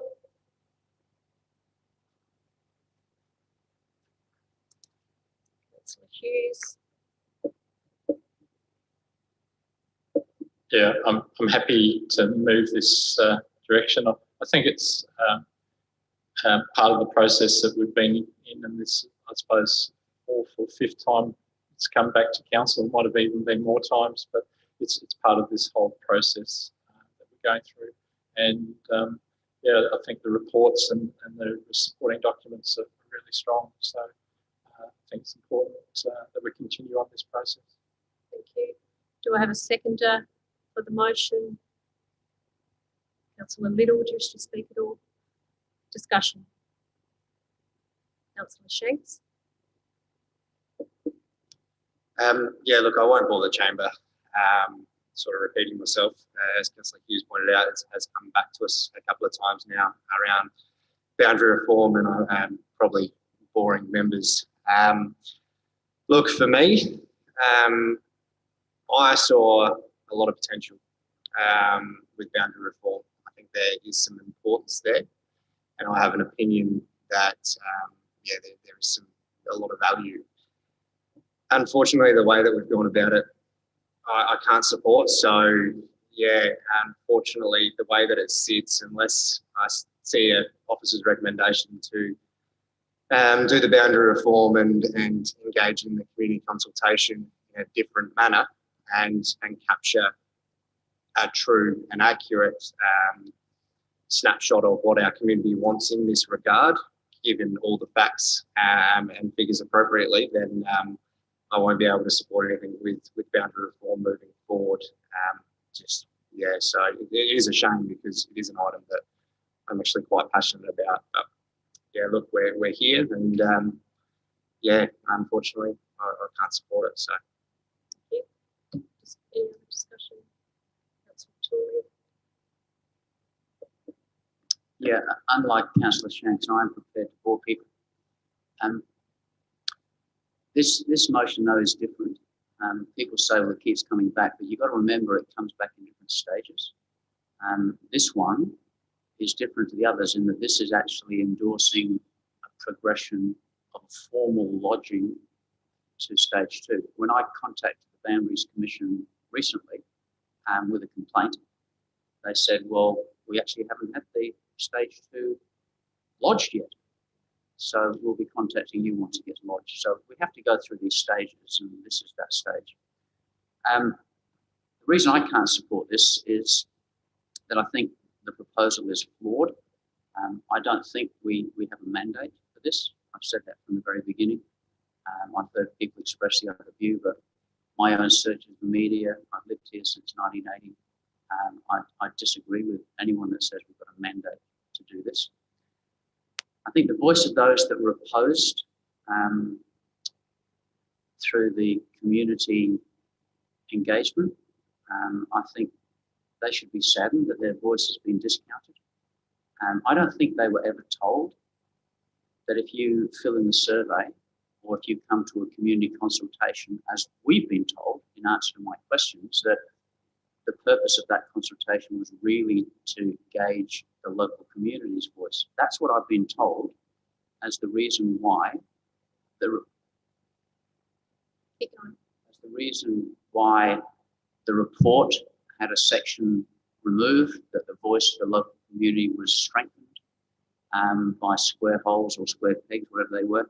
And as they said, you know, in the video, they were told to take the section out. And the feedback that we've been given when I've challenged that is that, well, the whole consultation was really about gauging whether the Gawler community wants it. Well, I just think it's a shame that we didn't make that clear to the people of the connected communities who very faithfully came along to the 2 public consultations. That was never said to them. And also in the survey, it could have had a disclaimer at the beginning, but it didn't. So I think there has been a very strong voice opposed to this, and that voice has not been reflected. That, I think, is very disappointing. That will be the basis of my complaint to the submission. I think also the boundary reform is doomed for failure. And I think we've also damaged the relationships with our local councils, particularly Light and Barossa. I think we've been very arrogant to say that just because those pieces of land are on our boundary, we think we've got a right to grab them. Concordia, yet to be developed. Hewitt, and again, I've said it many times, every single council in the metro area has another council on its boundary. And we will never stop another council developing on the boundary. And in many ways, this town benefits immensely from having those communities on our boundaries. Coachella Estate was one of the first ones on the eastern side of Cheek Avenue. And we say that we have a residence of 23,000, but we service 85,000. We would not have the infrastructure that we have in this town and the large shopping precincts if we didn't service those broader areas. I think they're an opportunity to capitalise on, but not to grab. I think we're also failing to recognise when light councillors told us that if they were to lose Hewitt, they've done the economic modelling, it will devastate. And we just seem to have said, it doesn't matter. I think that's just very arrogant of us. And I just have a real belief that I'm going to be proven right, that when it comes to the Boundary Commission, and they will do a proper survey of all the connected communities, that when that voice comes back, I just don't believe they're going to be able to endorse it. And for that purpose, we will have expended $250,000 to $300,000 of ratepayer money. I just think we've got it wrong from the start. And so I obviously cannot endorse this. Councillor Davies. Yeah. Look, I'm happy to support this motion. I think there were some critiques about us moving too fast or whatever at the start, but I think it's pretty clear now this has come back for the 15th time or so, and we're still trying to confirm stage 2. This isn't going too fast. This is going at a very consistent slow speed in which, you know, we go through waves of consultation and then all this, and we've gone through our consultation for our area. We've gotten the results. Part of the steps are consultations in the other areas. If there are any problems, such as the financial viability of light, then that's the sort of thing that they've already sent in a submission for. We've sent in our submissions. But I think in the first place, that's maybe, you know, that was in reference to Light Council having submissions from both Barossa about taking the entire Barossa wine growing region out of Light, as well as our, you know, relatively more minor submission. So I think we have to keep all that in context. But yeah, look, this is just something that I think is, most of this is very common sense stuff that we just need to do as a matter of proper administration. There's no way that borders from 40 years ago or whatever are still accurate. That's just the way that growth works. That's just the way that, you know, regional are sort of, you know, we're a border area of the metro area in the fastest growing part of the state. It would be very strange if our boundaries still made sense, you know, 50 years later, and they don't. There are some clear things here. I mean, Hewitt's the one that gets brought up a lot, but a lot of these are just very common sense, and we shouldn't throw the baby out with the bathwater. If Hewitt gets dropped, then the Boundary Commission might just say, well, it looks like we can't do Hewitt, but here's, you know, all of your other issues sorted out. So I'm happy to continue with this. Yeah, look, I'm happy to support this motion. I think we have gone through the steps in a sequential way. We have taken on board the community consultation. Gawler's boundaries have changed over the years. If you actually look at Gawler, it has incrementally grown. Yeah, I mean, if you look at it, incrementally, where I live up in Hamilton Park, that was originally Barossa, and now it's Gawler. So that's what happens. You get development on your borders, and then common sense comes into play, and the boundaries move. What's quite telling is on page 117 of 642, the second paragraph actually says, and it states, it talks about how neighbouring councils have been supported by our council with infrastructure and services. That's what's stated in the document. So for me, it's no surprise that developers actually put housing developments next to other established towns, especially when their business centres are a long way away. I mean, it's a pretty obvious scenario that you put that development next to an established development because that way there's an ability to use the neighbouring services and infrastructure.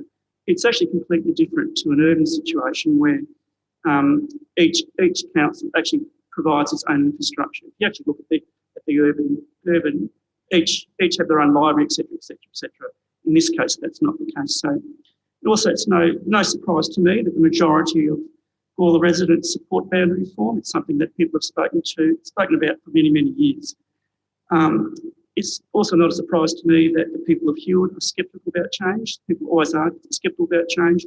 I think the biggest thing that they were concerned about is rates. That's the message that came through to me.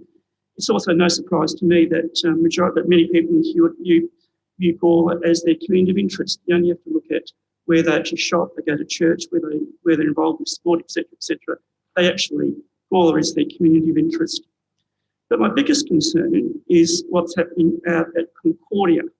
If we don't implement this boundary change, we could end up with a development out in that area where potentially the infrastructure and the services haven't been put in place. For example, if the development doesn't go full term, etc., then we would be in serious trouble where we would then have to definitely provide the infrastructure and services for a large community out there. So, and I think that would be very, very unfair on our Gawler ratepayers, especially the ratepayers that are struggling. So I'm happy to move forward with this investigation. It's a long-term, and I think it's a long-term strategy for the sustainability of our council.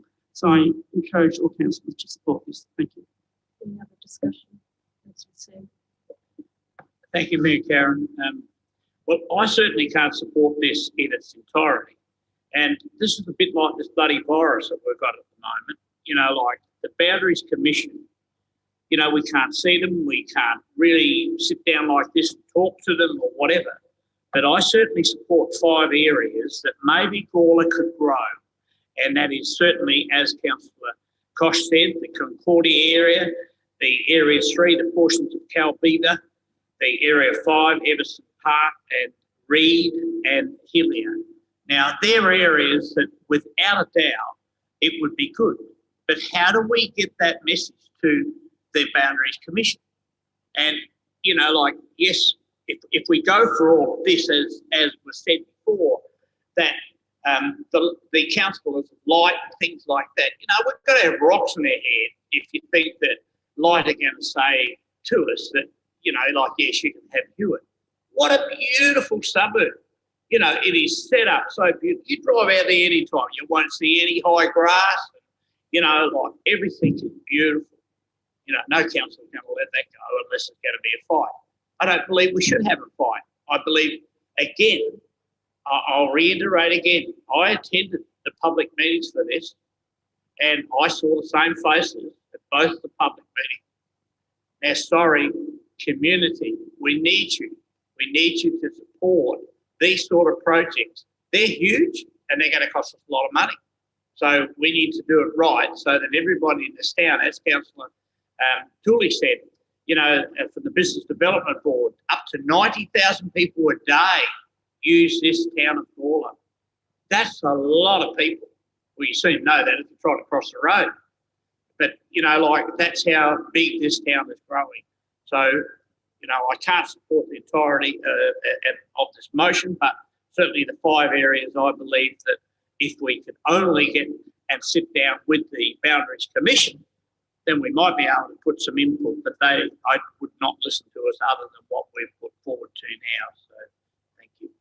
Councillor Fraser. I'll be supporting this. It was made very clear to us right from the start that we don't have a fight with another council. It's up to the Boundary Commission to decide whether we get that or not. If taking Hewett is going to hurt the Light Council, we won't get it. They won't give it to us. There will be no argument about it. It will just be a decision that the government will make. And the Boundary Commission have made it quite clear too that it's not up to us to consult the other areas. They do that. Once this goes there, they do that.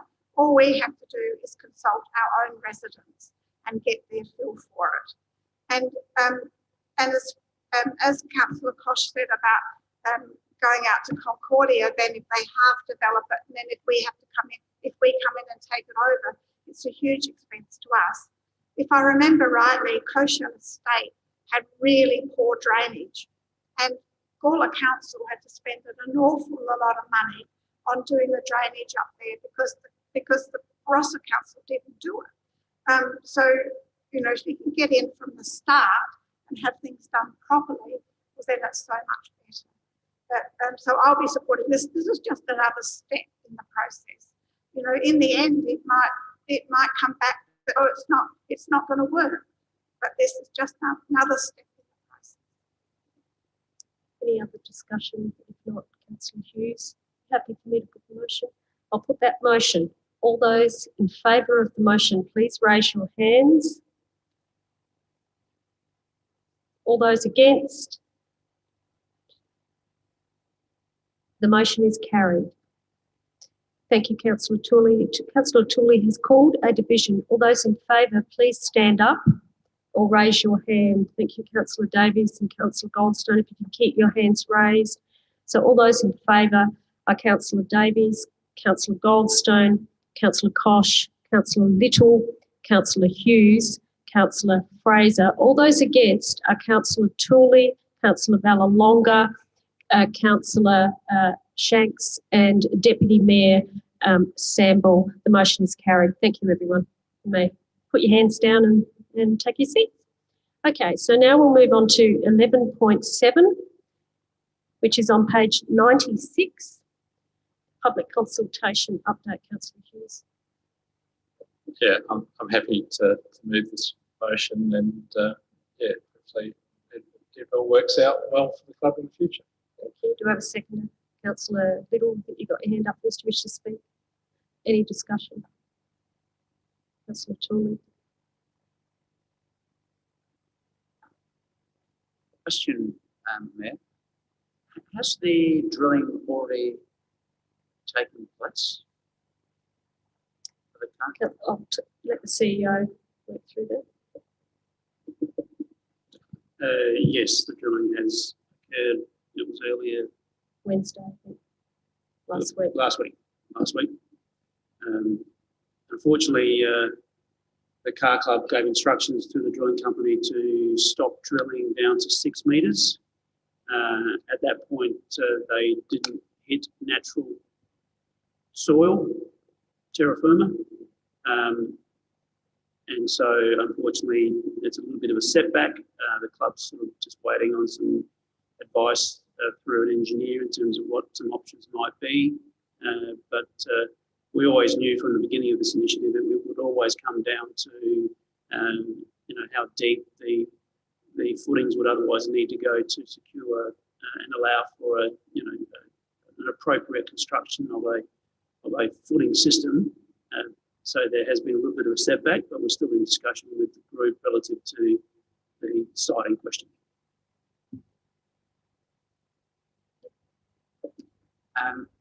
Is it still looking like there is potential for that site, or does the group consider they've got to start looking for a different site?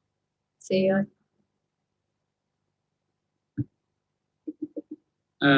It's still early days. However, you know, there's no doubt that, again, the club are disappointed. We're disappointed. We've been putting a lot of effort into this project. And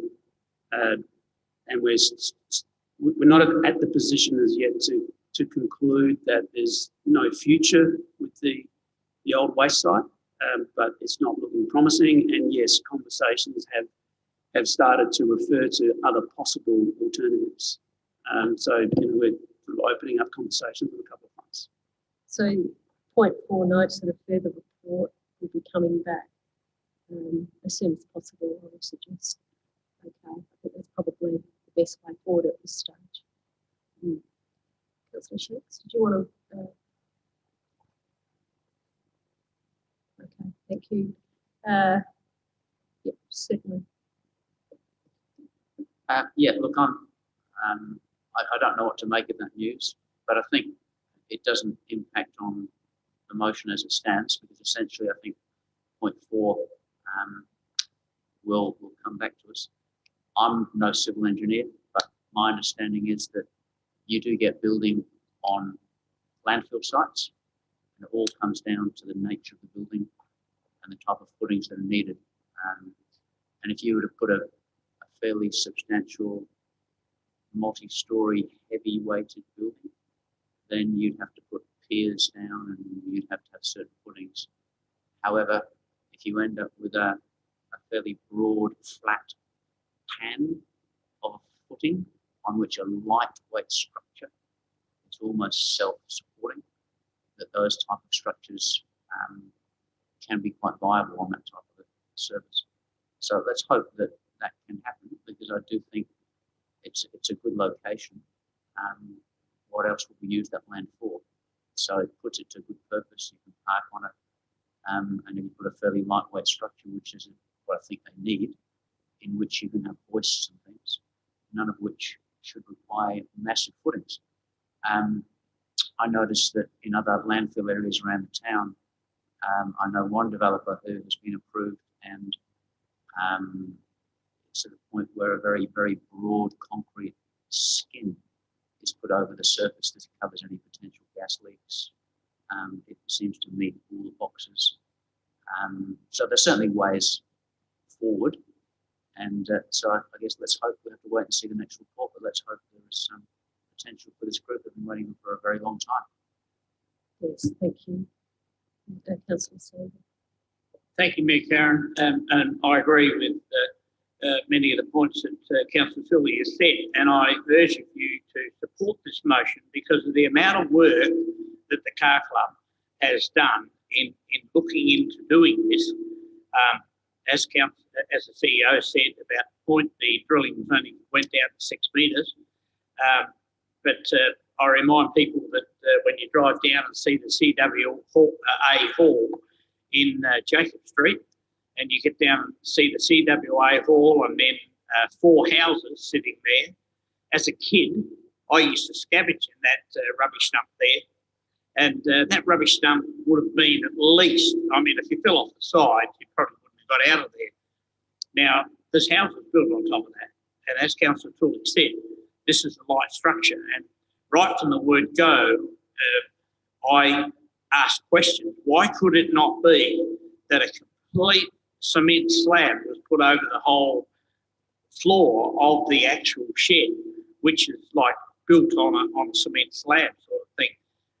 So where we go from here, I don't know, but certainly with what the club has done, and as Councillor Tully said, the venue of that is just absolutely perfect for this type of community involvement club in our town. So I'm not sure, but you know, it could well be that another metre and we're in solid ground. But sadly, it was organised differently, and they went to 6 metres.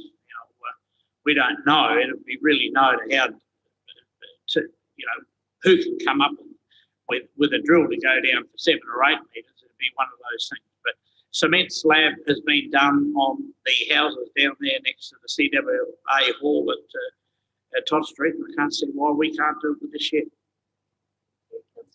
Councillor Sheath. Yeah, I'm happy to support it how it is. I think we do need to start exploring all options. There's definitely building solutions around these sorts of things. It's all going to come down to economics, though.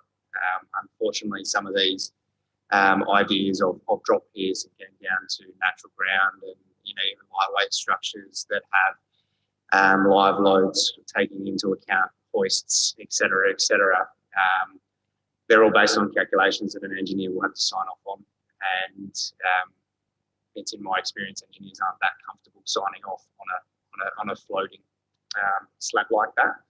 There's definitely designs that can combat those sorts of findings in any site. It's just going to come down to the dollars. It's pretty basic, because it's going to turn around to say, well, if you want to build a structure there, you want to do a slab, you're going to spend 100 grand. I'm just paraphrasing here, making it very simple, but I think we really need to start looking at some options, some outside of the box thinking, and a couple of contingencies, and working with the Car Club with this. because yes, I have got those reports that Councillor Samble has said about a lot of work has gone into this, and I think there's a solution here. It's just a matter of working with the car club to come to an outcome that's going to benefit them, and it's our job to help them through that. So I look forward to seeing the next report, and look forward to some of the contingencies, some of the options that are to come. There's a lot of technical calculations that we're going to see that will come back. So yeah, happy to support it as it sits. There's no other discussion. Councillor Hughes, put the motion. Put that motion. All those in favour? Oh, sorry, Councillor Vallelonga. Did you want to say something? Did you want to say something, Councillor Vallelonga? I'm in the car club. I don't think I should vote in this. Sorry? I'm in the car club. I shouldn't vote on this. You stayed in the room for the debate. Sorry? You don't? Are you leaving the room? Yep. Cut me out. You're doing gym. You're leaving the room. Yep. You want me to leave the room? David, can you put Councillor Vallelonga in the waiting room? Thank you. I'll put that motion. All those in favour, please raise your hands. He's not in the room, David. Oh, he's gone out of the room. I thought you were going to put him in the room. Okay, right. I'll just do that vote again. Sorry, members. All those in favour, carried unanimously. Now Jim can come back. Okay, thank you. So now we're going to move on to. Now we're going to move on to page 100, Planning and Design Code, second round. Councillor Hughes. Yes, I'm happy to support this. I think the officers' reports are really good background information. It really highlights what the Town of Gawler Development Plan sections may be missed if this goes ahead without those changes. So I support the council's submission to try and get some of those changes and a bit more information about Gawler into the final code. I think is really important, and so yeah, happy to support the motion. Do you want a seconder for the motion? Councillors? Councillor Fraser seconded. Any other discussion? Councillor Chorley. Just a question of clarification first. Is the money that we've spent on the contributory items investigation linked to this? Like, is it part of the feedback, but is this more feedback on the bigger picture to the government? Yeah, this is the feedback on the code itself. Of which as part of the public consultation of the Planning and Design Code. And was that's a development plan amendment, and that's gone. It's gone out for public consultation, and it won't come back to about February for DPA. So it's a separate matter. It's separate. I mean, contributory items are mentioned in this report. Yes. But is that just part of this? It's not yes, the main. It's part of the overarching feedback back to the department and the minister around the need to have contributory items included. So that's part of the submission. This is the broader feedback of the bigger picture. I think there's also a comment in the submission here that welcomes the representative buildings, that they've changed and included that in the code, which is a welcome addition that's been included in the submission as well. Okay, any other discussion? There being none, Councillor Hughes, put that motion. All those in favour of the motion, please raise your hands.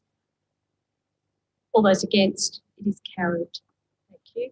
Now we'll move on to 11.9. I'm now on page 126, members. I'll just make my way to 126, adoption of the annual report. Councillor Hughes. Yeah, I'm really happy to support this. There's been a lot of work put into the plan.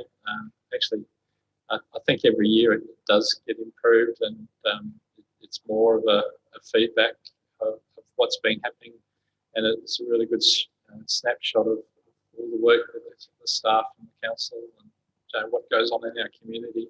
So I really commend, I suppose it's a team of people that beaver away at this all year, and photos and everything else, but I think it's a great document, and it's really important that we do document the development and the changes that's happened over the previous 12 months. So it's a real, I think, commend everyone involved, and it just really shows all the hard work that's been going on and the massive amount of development in a lot of areas, whether it's staff or community or building or roads, parks, everything. It is really good to see. So it's a really good document. So happy to move the motion. Deputy Mayor Sample, you happy to second? Yes, thank you, Mayor Karen, and I endorse those words of Councillor Hughes and to the team, Paul Horwood and his team. It just amazes me with, as he said, as to what we've done and what we've been through, and we're still out there supporting the town of Gawler and this community in every way that we possibly can. So again, congratulations to the team and for giving us the reports and the information that they give us. Discussion. Councillor Shanks. Yeah, look, I'm actually, I do like the layout again in the annual plan. There is some, I call them fun facts that I like pulling out from it, and I think again there's a lot of good in this plan that I think we should be pulling out and making sort of very obvious to our community regularly.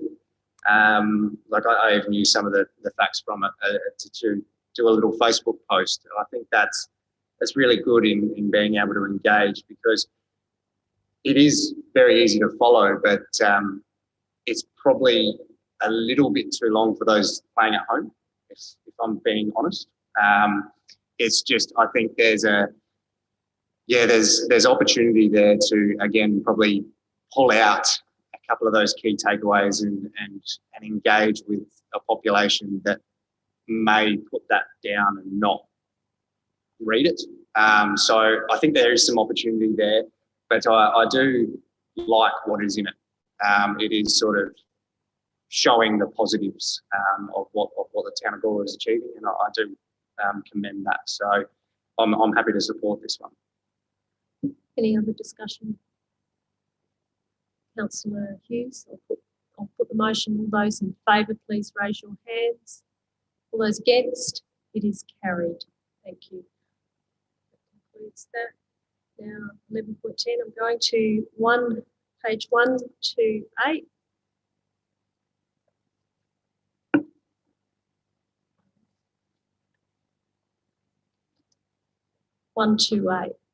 Councillor Hughes. Just, I think it's really good to actually get these sort of strategic reporting documents. So it's something that I think is really important as a council to look at where we fit in the bigger picture and where there are opportunities and look into the future. So they're very supportive of this, and I think it's a good report from Paul. I really commend this sort of thinking and work. I think it's really important that we get these papers. So that's good. Moving. Yep. Do I have a seconder? Councillor Little, thank you. Do you wish to speak at all? Discussion? No discussion. Councillor Hughes, I'll put that motion. All those in favour, please raise your hands. All those against, is carried unanimously. Thank you. Now, moving on to the monthly finance report. I'm on page 132.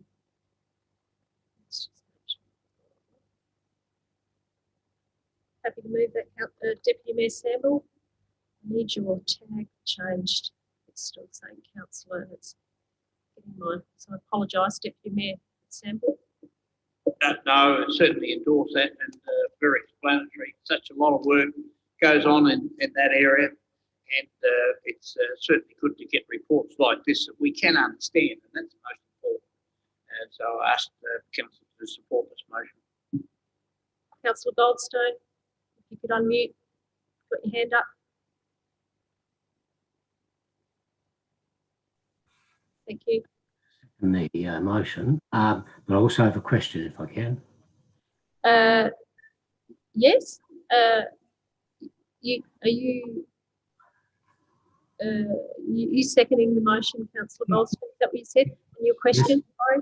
Yep. Yeah, the question I have in relation to point A under the comments section, where it talks about an 87% increase in development applications. I mean, that's a fair whack. That's doubling our development applications. I just wondered how that's impacted on the development staff and whether we're actually coping in terms of processing the applications. Mr. Viney, it's quite a significant increase. Yeah, look, I think the staff are, obviously it is a significant increase and a significant workload on staff at the minute. But I think we are managing and as best we can, and we're quite conscious of the stimulus that this is provided to the economy to try and make sure that we do our part to get those approvals out and assist in the sort of recovery from COVID. But yeah, it is a busy time for us, but we put strategies in place to assist us in managing that increased workload. Thank you. Any other discussion? Did you hear that okay, Kelvin? Okay, good. Any other discussion? If not, Deputy Mayor, I'll put that motion. All those in favour of the motion, please raise your hands. All those against, it is carried. Thank you. Now we're moving on to page 134, Gawler Civic Centre Cafe update. Do you want to move that motion? And you wish to speak to it, Councillor Tooley? And I would just like to add a variation. I'd like to put a point in between point 2 and point 3 that says that Red Centre enterprises are invited to participate in the workshop. That's probably it.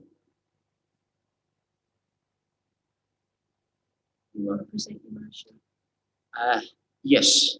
Yeah. Look, I think there's been a lot of concern expressed about the cafe. I think the people who are new to council as new elected members weren't here. When we came on in 2014, there was a lot of excitement about a Gawler Connect project, which then progressed. And I think the current elected members came on the end of the finishing off of what then became known as the Civic Centre and the Administration Centre. And there was a lot of work put in developing the plans,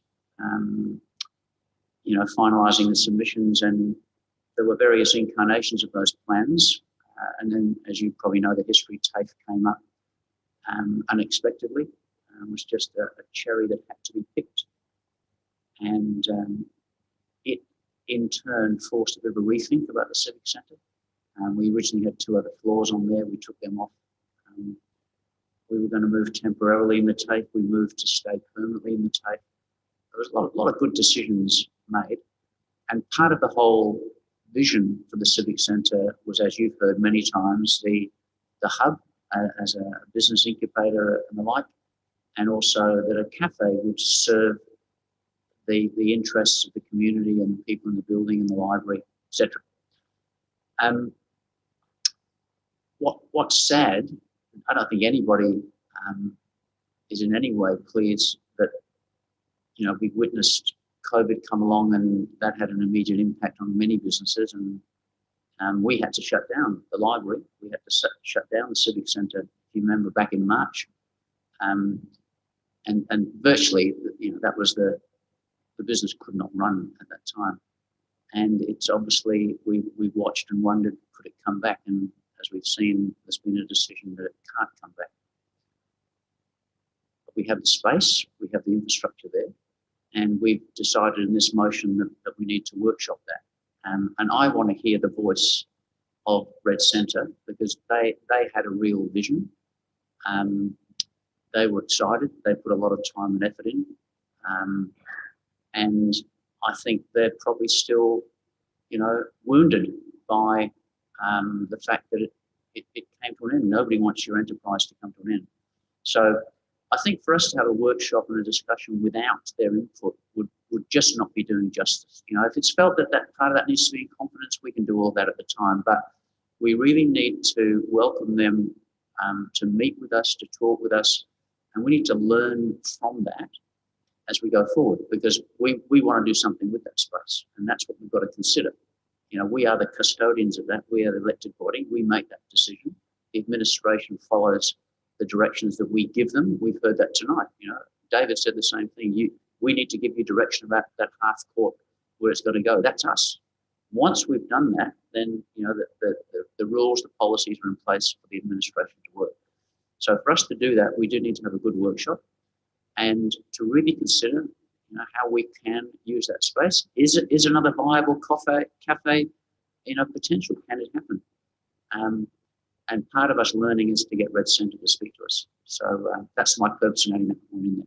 So I hope everyone will endorse this, and I look forward to when it happens to a really productive workshop focused on positive outcomes. Do you have a second for that motion? Yeah, I'm happy to support this. I think we've been trying to have a workshop and have some open discussion around this item for quite some time. I think it is a little bit overdue. I think the dialogue sort of taken a bit of a strange turn, so I think we need to get back on track and really delve into what happened and what we can do to really make sure we don't make the same sorts of mistakes twice because the potential's there. We're all saddened by what's happened. So I think we do need to really plug into this item. And I think we have been sort of trying to in the past. Obviously the timing wasn't aligning and maybe the information wasn't quite clear that we were getting at the time. But look, I think we do owe it to not only the community, but also the business that was. And again, just to really open that dialogue in a constructive way moving forward. So I'm happy to second this as it sits, because what it means and what we could benefit from, is very powerful. So yeah, I'm happy to support this. Open to discussion. I'm happy to support this as well. But just a comment on future use, and I know it's to come to a workshop, but C, work with community groups, organisations to have a rostered cafe operation. I can't see how that would work because stock would become a problem. Who owns the basic stock and how does it go from there? And if somebody comes in and there's stock there, they have to put it into storage until they come back again. To me, I can't see that working personally, but it's all part of the workshop anyway, and I understand that. My preference would be for it to be a training organisation, but once again, that's something that will come out of the workshop. Thank you. Any other discussion? If not, Councillor Tooley or Councillor Ballalonger. Councillor Ballalonger, can you turn your mic on? Thanks, Jim. Can you hear me? Yes, yes. Yeah, I'll support this. I think it's a great idea, and I also like to add. Sorry. Keep going. Hello. I like to support it. Also, too, I like to have a big discussion on it. Maybe arranging a new place in the civic centre for another cafe. Not in that position though. Thank You you, got that? Councillor Valalonga. Yes, yes, thank you. Because I think Thank you. why, I can tell you now, that's one of the reasons why it's failed, because it's in the wrong position. And I think I might have discussed this with Henry and that. Thank you. So I'm supporting it. I like Thank more you. on it. Thank you. Councillor Deputy Mayor. Yes, Mayor Karen, the only thing it says workshop early in 21. I mean, the community out there is watching what we're going to do with it. Is it at all possible that workshop could be held in January? I mean, it says early 2021. Is that going to be January, February, March? I mean, it's so important that that's operating. And so the workshop beginning in January, it's probably going to take a month to maybe get somebody to take over the premise or do like Councillor Fraser said and some sort of training. Look, yeah, a lot of people go away in January, so I think once staff are all back on board, it's probably better to have everyone back on board and have the workshop. Probably get more, be a much more effective workshop when you've got everyone here. That's the only problem with January. A lot of people take leave. Right. Basically, it's a workshop. The workshop is to first sit around and talk about, maybe listen to Red 7 management as to maybe some ideas or whatever they've got, so that we can then go to instruct staff to maybe look at various ways that we can get the thing mobile. The community out there is saying, well, what's going to happen? What's happening? And we need to be able to show that we're very active in the fact that it's going to be reopened. Thank you. Any other discussion? Councillor Tooley, you can close the debate. Happy for me to put the motion? Thank you. I'll put that motion. All those in favour, please raise your hands. Carried unanimously. Thank you.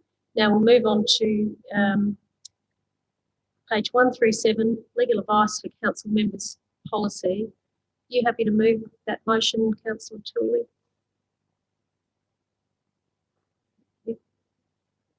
Yep. You can say.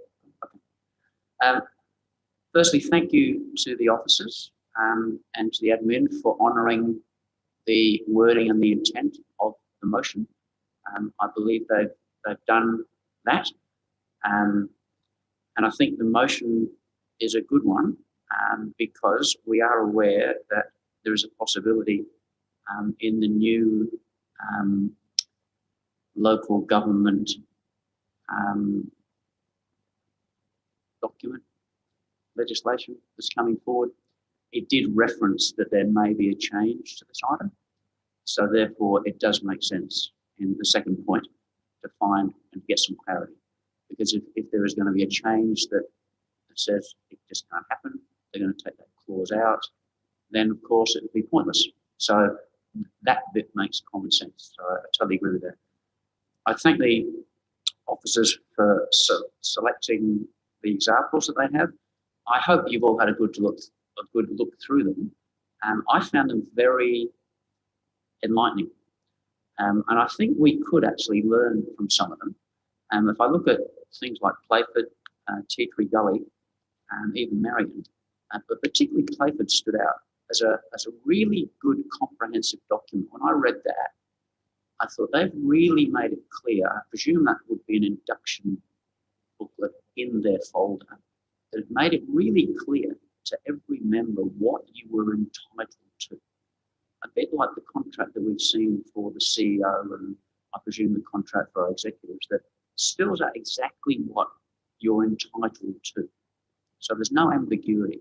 I mean, I shared a view with Councillor Shanks today that I don't have young children that require care, but it's in the regulation that if you need to get childcare for you to do your job, there is an entitlement in that. And there was everything from stationery to IT to all that. So I think we could learn. I think our document is wanting, because I don't even think that our document mentions legal advice, whereas these were up front. And that's what I particularly like. I looked at Playford, Tea Tree Gully, what they said, which I hope it's allayed people's fears, that if we ever do get to the point where we do develop a policy on this, it made it quite clear, as the regulation and the Act always said, you can put a cap on the amount and there are limitations. And they were very prescriptive. Each of them were very prescriptive on what you could do. There were a couple. I think I would say that Grant and perhaps Southern Mallee, I don't think their policies were in the spirit of the regulation. I think that they were a little bit of a nanny state. You can do it, but you must go through someone else. Whereas the others were quite clear that you have an entitlement, and if you follow within the rules, then you have that entitlement. So I think there's some good exemplars there that if we get the green light in number 2 that says this is going to be part of, then I would think the next stage would be that we would be part of developing a policy for us. So again, this is not, by supporting this, we are not saying that we are leaping into this, but I think it's a good step in the right direction to just be clear on what is available under the regulations, under the Act, as an entitlement for an elected member to do their job. Thank you. Seconder, Councillor Little, do you wish to speak? Any discussion? Councillor Vallelonga, do you wish to speak? Do you wish to speak, Jim? No? Okay. Councillor Koch? Look, I'm happy to look at different options and so we can get a better understanding of the regulations. So it'd be good to understand what's going to happen after that regulation is repealed. By having a good policy, you set parameters, and that in particular the value per year, the type of legal advice you can seek, and also like who you can actually get the advice from. I wouldn't be supporting a process where councillors are shopping around for advice. I would also like a requirement that legal advice is obtained obviously through the council. So that is obtained is provided to all other councils, so we can actually understand the legal argument. So that it must be in written form. I think in most cases it's going to be around conflict of interest. Councils can of course seek their own legal advice at their own cost. But then there comes into a question around how that advice is provided to council, whether that's provided as part of the debate or not, and that's something we need to really look at. I would also note that just looking at the different policies, they're more or less what we do now. You know, we seek advice through the mayor, CEO, etc. But I think it'd be good to have that clearly documented so there's no confusion, etc. So I think, in essence, I'm supporting this because we're going to be looking at the regulations and then we'll be viewing it later on down the track. So yes, I'm happy to support it. Thank you. Thank you. Any other discussion? Yeah, I'm happy to support this. I think it has the potential to tidy up some ambiguity around what we can and can't do, and there may be an opportunity to be able to get a second opinion or ask a question that may not have been asked. I think, just for the best case to be fair and equitable when we are sort of discussing contentious items or anything like that, we seem to be getting wrapped up in opinion and emotion and whatever else. And I think there is a time where we can cut this off at the pass and back the opinion in the same way that some opinions are backed from administration. And this isn't a us versus administration thing whatsoever. It's merely trying to show a point of view in the same template that we are given a point of view. It's just, I think there's the neatening up that we can do here, and I think there's some opportunity to move forward constructively through this. I'm glad to hear the tone of some elected members changing because the way that this has been researched is really good. As Councillor Tooley said, the exemplars have been put forward and the examples have been put forward factually. And they do show that there are some policies that potentially could be better for this council. So we should always be looking at making ourselves better in any possible way and growing. So I think this is what this is striving towards. And who knows, a byproduct of that might be removing some of the hostility or the emotions that, with lack of better resources, tend to take over. So, yeah, look, happy to support this. Any other discussion? Not, Councillor Tooley. Just a point of clarification, Mayor, and it might go, you might refer this to the CEO, but I just want to be clear that is the administration of the view that point 2 gives enough direction? My understanding is that they're going to find out whether or not it will be removed. If it's not removed, I note that point B and C, if you look on the bottom of the page, that bit wasn't done. It was stopped for good reason. Why would you develop a draft exemplar if it's not going to be, endorsed? So my assumption is that if we're endorsing this, the direction we're giving to the admin is find out and then come back with a report and then proceed to B and C. If it is allowable, legal, then proceed to the next level. Yeah. That's my understanding. I think there's adequate direction. Yeah. Okay, good. Then thank you. I'm happy for people to put it forward. Yeah. Thank you. I'll put that motion. All those in favour, please raise your hands. All those against, it's carried unanimously. Thank you. So, councillors, I think we'll have a 5-minute break just so we can stretch our legs. We'll come back at 9:20 and we'll start working through the recommendations from committees and moving through. I think it is appropriate to have a quick 10-minute break. Thank you.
think we might start taking our seats, everyone, so we can get started on time. Thank you. I know we've got 3 minutes left, but I think we just might keep moving. Thank you. Deputy Mayor. Thank you, everyone.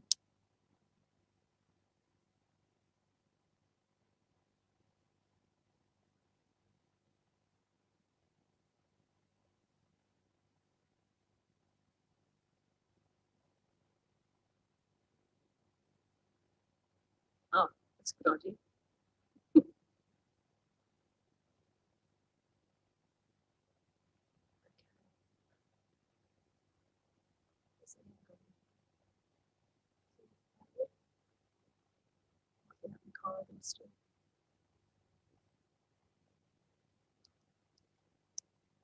We are up to page, actually there isn't a page, my agenda. It's after 154, so it'll make it 155. 155. My hard copy agenda. Is he there? Is he there? Oh, okay. Sorry? Here they come.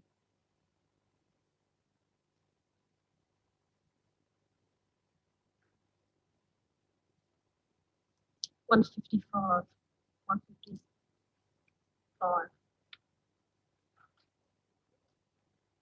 Recommendations from committees. Okay, so we're on page 155. We don't actually, they don't have a number. So it's the one after 154. Oh yeah, sorry about that. Sorry about that. There you go. So it's 140. Okay, so recommendations from committees. We've got some motions made under delegated authority for noting. We can work through these. Councillor Hughes. You happy to move that first noted?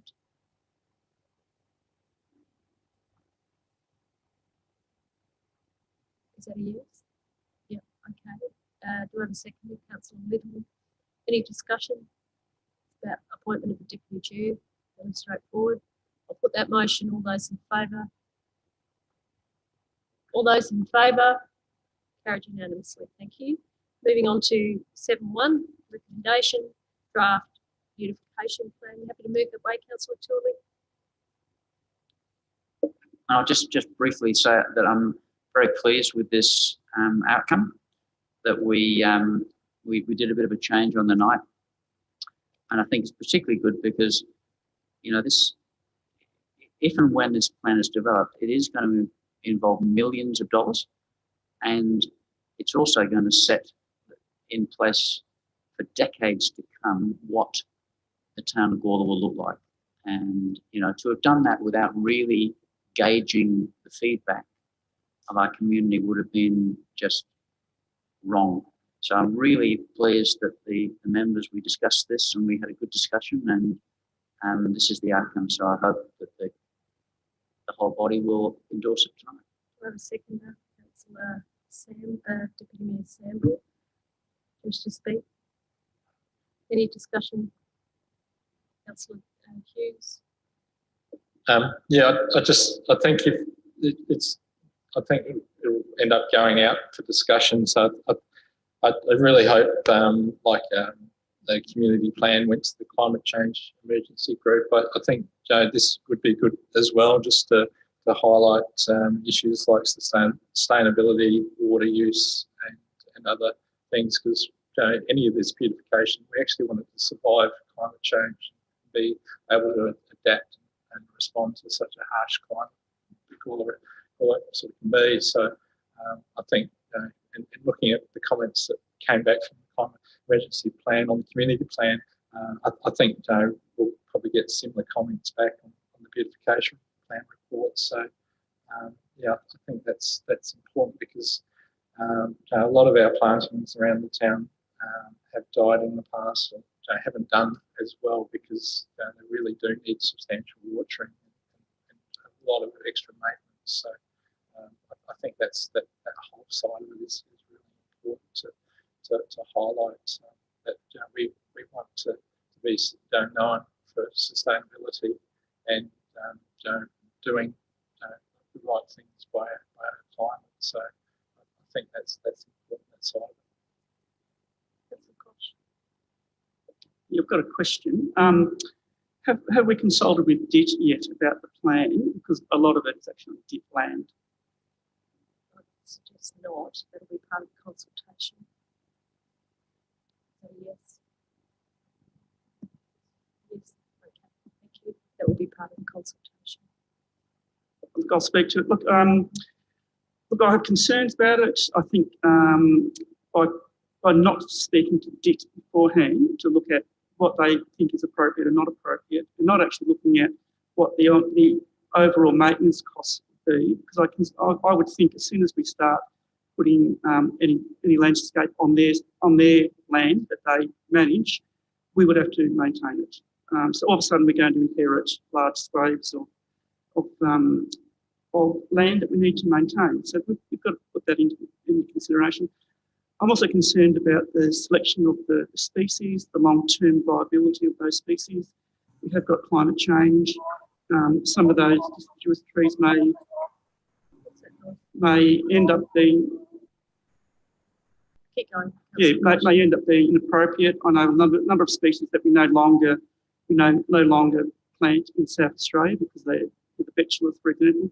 There's a whole suite of plants that we no longer plant because they just don't survive the hot climate now.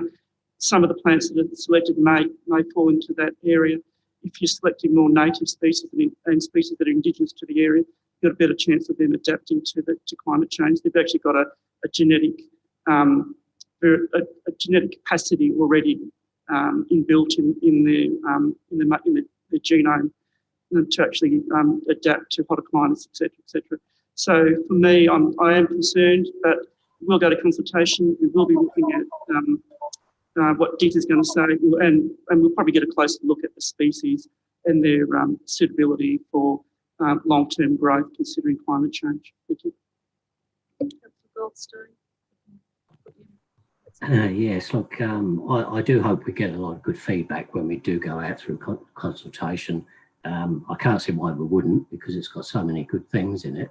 I hope also that we can do the consultation fairly soon or fairly quickly. We don't want it to drag on for too long. As far as the actual plan's concerned, it's pretty much spot on, covers most of the things that I was hoping it was going to cover when I introduced it. So yeah, I'm looking forward to the feedback on the consultation, and hopefully we can get onto that early in the new year. Thanks. Any discussion? Councillor Shanks and then Deputy Mayor. Yeah, firstly, I'd like to thank Councillor Goldstone for putting this forward. The Gawler Beautification Plan is the bread and butter. This is what I think has the potential to start giving the ratepayers, what they expect, or informing them on why they may not be getting it. So I'm really, really glad that we've gone out for public consultation. And I'm really hoping that the engagement is done really well. We have a lot of plans that we work through, but this one's the one to nail. This is the one that's going to set us in the direction to make sure we deliver some entrance statements that our community wants. It's about making sure their footpaths are maintained to the level that they like. It's about the public amenity that they expect and may not understand why they don't have it. It's the long overdue conversation that I think has the potential to not only engage with our community, but also provide a level of education that may not be there. I'm not going to lie. 2 years in, I've learned a lot in what I as a ratepayer expected 2 years ago to what that actually looks like now. So I don't know if that's a good or a bad thing just yet. I'll get back to that. But I think that beautification forward in the community consultation is definitely a good thing. So I'm looking forward to an effective consultation, and I really hope we get a good uptake here, because, like we said, this is the document that's going to show how our town's going to look for years to come. So. Thank you, Mayor Karen, and certainly I endorse those words of Councillor Shank and Councillor Koch. It's so very important that the image of this town is completely lifted. I mean, you know, like I suppose I was a little bit taken back the other night when the consultant, you know, started talking about these trees. They seemed to be really emphasising on jacaranda trees. And I thought, well, gee, hang on a minute, you know, Burra has got jacarandas everywhere and it looks absolutely beautiful, but there's not that many around Gawler here. So when I mentioned about the Gawler hybrid bottle brush, which is all over Australia, and, you know, it was propagated here in Gawler, I think we've got a long way to go yet with the person that was here the other night to introduce this plan. But again, I agree, Councillor Gonstone, we may well see greenery on the roundabouts at Ryde Street and those, instead of seeing the dirt. So now is the time. And I think it's most important, now is the time through our local paper, The Bunyip, to be able to say to the people of Gawler, how do you want your town to look? We don't want to see just 90 put in the submission. We want to see 500 put in the submission and say, we want it to look like 19th Street with the Queensland Bohemians down there, or we want it with bottle brush like we have up through Williston or whatever. We have to have the feedback from the community, and then the community takes ownership of it. We as council put it into their respective positions. So, yeah, I think it's great, and I certainly support this. And I know we've got a long way to go. It's probably going to be expensive, but this is the time now for Gawler community to come in with their ideas, attend workshops that we will have, and I'm sure that we can make Gawler a very beautiful place, feel proud to live in. Thank you. Any other discussion? If not, Councillor Tooley. Thank you, people, for your contributions. I think it was clear last time that people in this chamber have got a lot of good ideas. And I think, you know, to give credit to the people that did the draft, that they kept to the spec and they gave us options. And I think they were very clear. They're just a starting point. They made that several times. And when Deputy Mayor brought up the Gawler bottle brush, I don't think they'd heard of that one. And I don't think they were opposed to that at all. Because isn't that what lines the main North Road through Williston? Isn't that what's all the way along there? And they're really advanced. They're beautiful. We've got some in the cemetery next to us. You've got some in front of your place, right? And yeah, you wouldn't rule them out. But let's not forget, that's just part of the plan.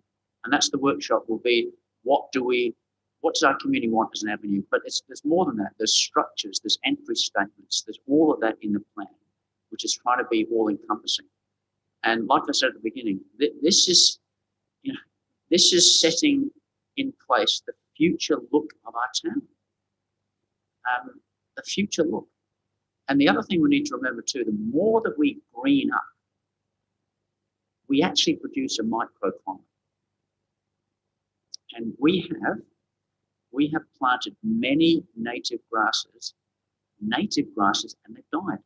We just had to spend about $25,000 or $30,000 more on the southern entry structure because the original native grasses that were planted died. And we had one guy tell us of a lot of the trees that we planted along the Riverine area, a huge percentage of those died, and they were native plants. So to just assume that a native plant will do it is wrong. You've got to look at the big picture. We're spending $500,000 on the Gawler East Link Road. I really hope we've got that right with the way we've prepared it. We're buying the right type of advanced trees, etc. But all of that will come out so that we make really good decisions. And if we do the greening, the potential is in that plan. If we do that greening, we can start to bring down the heat island effect that Gawler has. And you would know this from your garden, Brian. I know it from my garden, that with a microclimate, even within the area around you being barren, you can have a really cooling effect because of the canopy of your trees protecting your infrastructure. You can do that. And so therefore we can do that in Gawler. I don't know if you've seen those buildings in Spain where they're completely greening the outside of the buildings, and they're in Italy as well. Massive impact on bringing down the energy costs. So even if, around us, the other areas are struggling, this gives us the potential to really green up a microclimate. But like I say, treeing is just part of the plan. I think it's a really good starting place now. And I'll just finish by saying echoing what Councillor Samuel's done. The way we've got 3 people, that would be sad. It's not funny. Don't swear in my meeting, thank you. Sorry? You swore. Please don't use. Did I? Oh, I do It's apologise. inappropriate, so please wrap it up. Thank you. I do apologise. I must have slipped out. I must have misspoken. I apologise. If you could wrap it up. Thank you. So we've got to do a consultation that really does invite the feedback from our community so that we do get a direction from them. And I apologise again if something slipped out. I do apologise. No offence meant. The debate is closed. I'll put that motion. All those in favour, please raise your hands. It's carried unanimously. Thank you. Now moving on to item 7.2. Happy to move that way. I'll just say very briefly that I think this is a good outcome because this was predicated on the open space planning framework that we put in place, that the developer and our staff worked on it. And I believe the feedback told us last time we got even better outcome than was originally intended. So I think it ticks all the boxes. Thank you. Seconder, Councillor Fraser, do you wish to speak at all? Discussion? Not happy for me to put that motion. Councillor Tooley, I'll put that motion. Oh, Councillor, are you ready to vote? Awesome. Thought you wanted to speak. Councillor Ballalonger, you don't want to speak? Awesome. I'll put that motion. All those in favour, please raise your hands. Carried unanimously. Thank you. Now moving on to 7.3, I beg your pardon, Regional Public Health Plan Review. Moved by Councillor Hughes. Do you wish to speak at all?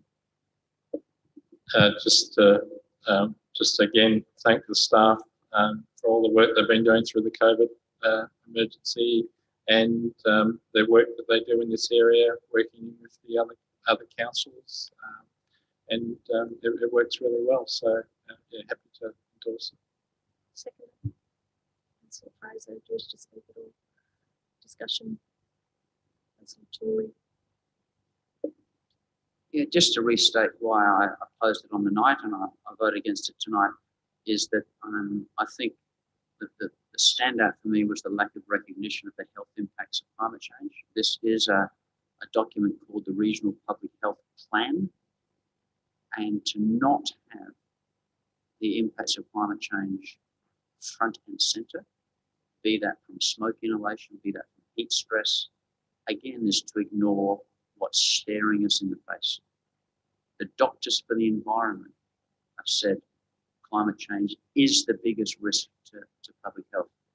The ultra-conservative Australian Medical Association has declared a climate emergency and said climate change is the biggest impact on public health. And again, we've just heard recently the UN screaming at countries, declare a state of emergency. And Attenborough reminding us that we are witnessing the extinction connected to climate change. And as I said, for this document to not highlight that is, to me, it's Nero fiddling while Rome burns. So I can't support it without it recognising that. Any other discussion? If not, Councillor Hughes, I'll put the motion. All those in favour of the motion, please raise your hands. Against? It is carried. Item 11.1, motion genetically modified crops. You happy to move that way?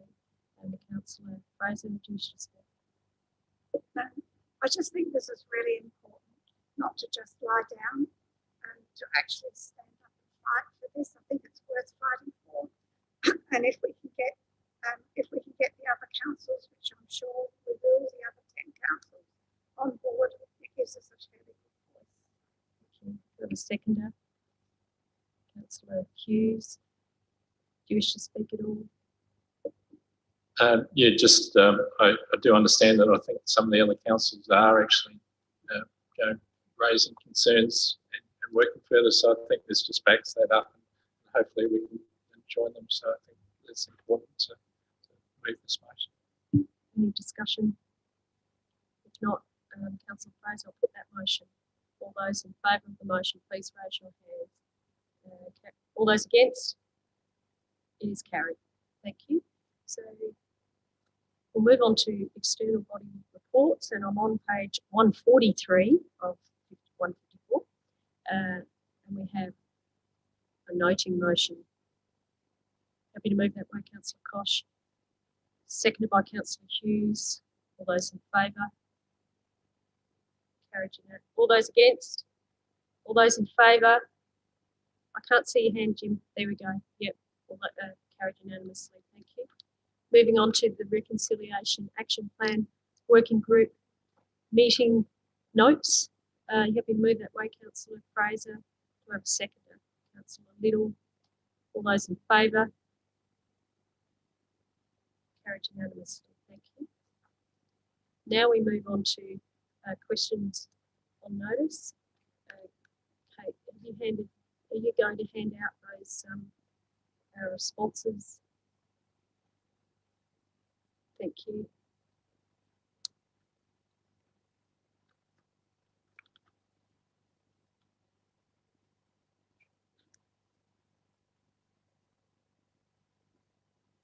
If I can have a copy as well.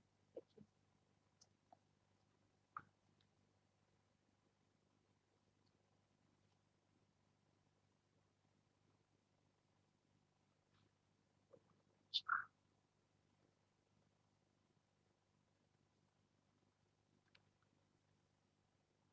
Are there any questions without notice, councillors?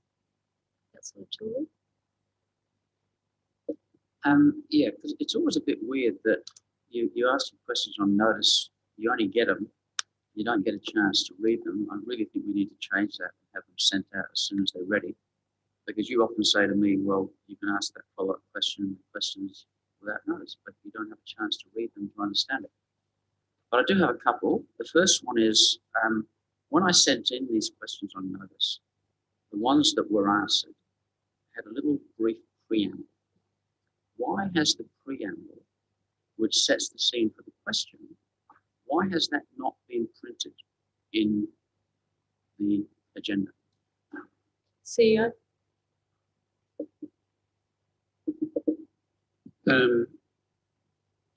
The provisions of the Act relate to the question, not the preamble. And it wouldn't otherwise be appropriate for the administration to vet the preamble, summarise it. The preambles can go for pages and pages. So the Act prescribed questions are what is to be included in the minutes, as with the responses, not the preamble. You've got another question without notice? I would just say in context that they're not pages and pages. The preamble is a simple sentence which set the scene. So have you got another question without notice? Yes, I do. Would you like to present that, please? I'd love to. Thank you very much.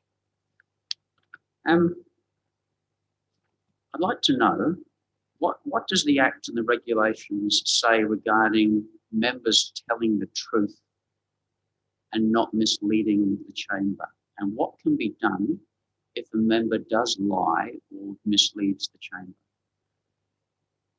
We'll take that on notice and consider a response. Okay, thank you very much.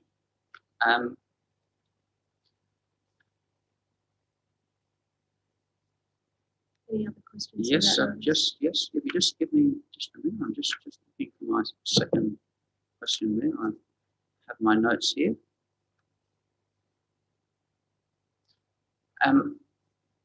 Yeah. Personal attacks If someone, a council member, is called a name or is personally attacked, what role does the presiding member have in such a situation? If you're witnessing a council member being called a name or being vilified, what is your role as the presiding member to protect that individual? That question will be taken on notice and appropriate response provided. Thank you very much. And if you need any clarification, I'm happy to give you the context for it. I have a number of examples. Any other questions for that notice? Um, I'm going to keep moving. yeah, if you just give me a minute, man, we'll just. We don't really have spare minutes tonight, otherwise we're going to go to a scheduled council meeting. Final question there. In questions, the final question that was answered, and I haven't read the answer, the one dealing with councillor allowances, yes. I asked for 4 areas. One was the responsibility as a deputy mayor. I presume that's been answered. As the chair of committees, I presume that's been answered. But I had 2 others, which was as a delegate on a board or as an appointee to an external body, neither of which I thought was offensive, but I thought, I don't know why they were deleted. Why were they not included? I could have got a simple, doesn't apply, no money. Why were those 2 not included in my original question? CEO? You don't actually, there's no allowance for that. Is that the reason? Well, I don't know why they've been included. I might ask Kate whether she recalls if I could through the chair, because I don't know why they haven't been included.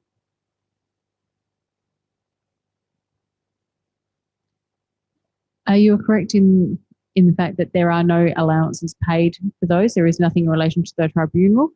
Boards, etc. Council has no power over that. It's not something we're able to answer because we don't set any rates in regards to boards, etc. So we're unable to answer that, Councillor Shorley. I just think it would be helpful. I, in good faith, asked those questions with those 4 points, and in answering them, that I think should have been printed. That's the answer. It says, it could have said, in relation to boards and external bodies, blah, blah, blah. We can include that answer in the minutes. I think that's appropriate. Thank you. Thank you. I think we'll keep moving.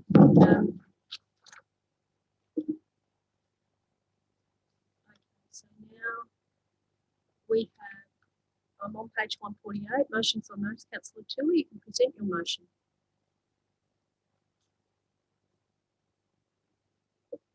Thank you, Mayor. Just get it might surprise you, but I'm not going to read out the statement that I sent to you. But I'm just going to say briefly that you will never know the hurt that Penny and I felt when you didn't give us compassionate leave. You will never know the hurt that when it came to the 28th of April, I came into that, it was a Zoom meeting, and I believed I was fighting for my life. I gave a very impassioned statement to you about how hurt Penny and I were that we didn't get compassionate leave, the very first in the whole history. And yet I sat here and witnessed people given leave of absence without even giving the reason. And I gave you a doctor's certificate. And in good faith, I pleaded with you. And did I get emotional? Yes. I still get emotional when I think of that, because I think of my wife almost dying and the hurt. And then what hurt me more was 3 days later, because I faithfully left that meeting on the 28th of April. I had no idea that Councillor Fraser had already moved a motion without notice, that then superseded the motion, and that you then debated my behaviour. That only came to me 3 days later when the minutes came out and someone said to me, they didn't debate what you were on about. I realised then I didn't have a conflict of interest. I had a conflict I declared in a different matter. And And then this happened. An email comes out from Mr. Anat that says, members, you need to be aware if you declare a conflict and then you watch a video of that, you have broken the law and you could be reported to the Ombudsman. Now, I'm not saying it was Mr. Anat.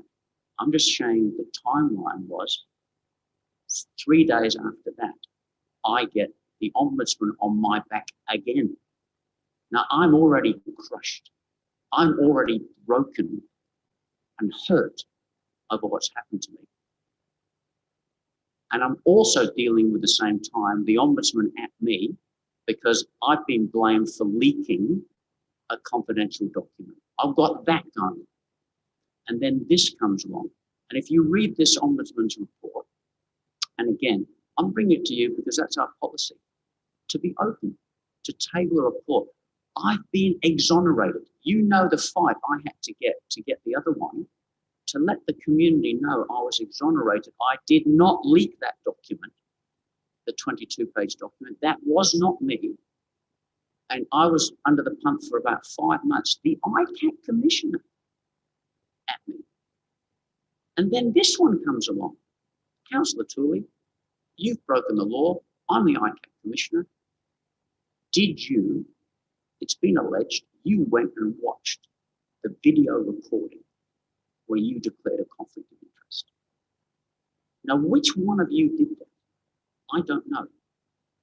How mean-spirited when the guy, me, has already been nailed and persecuted, not given conflict of interest.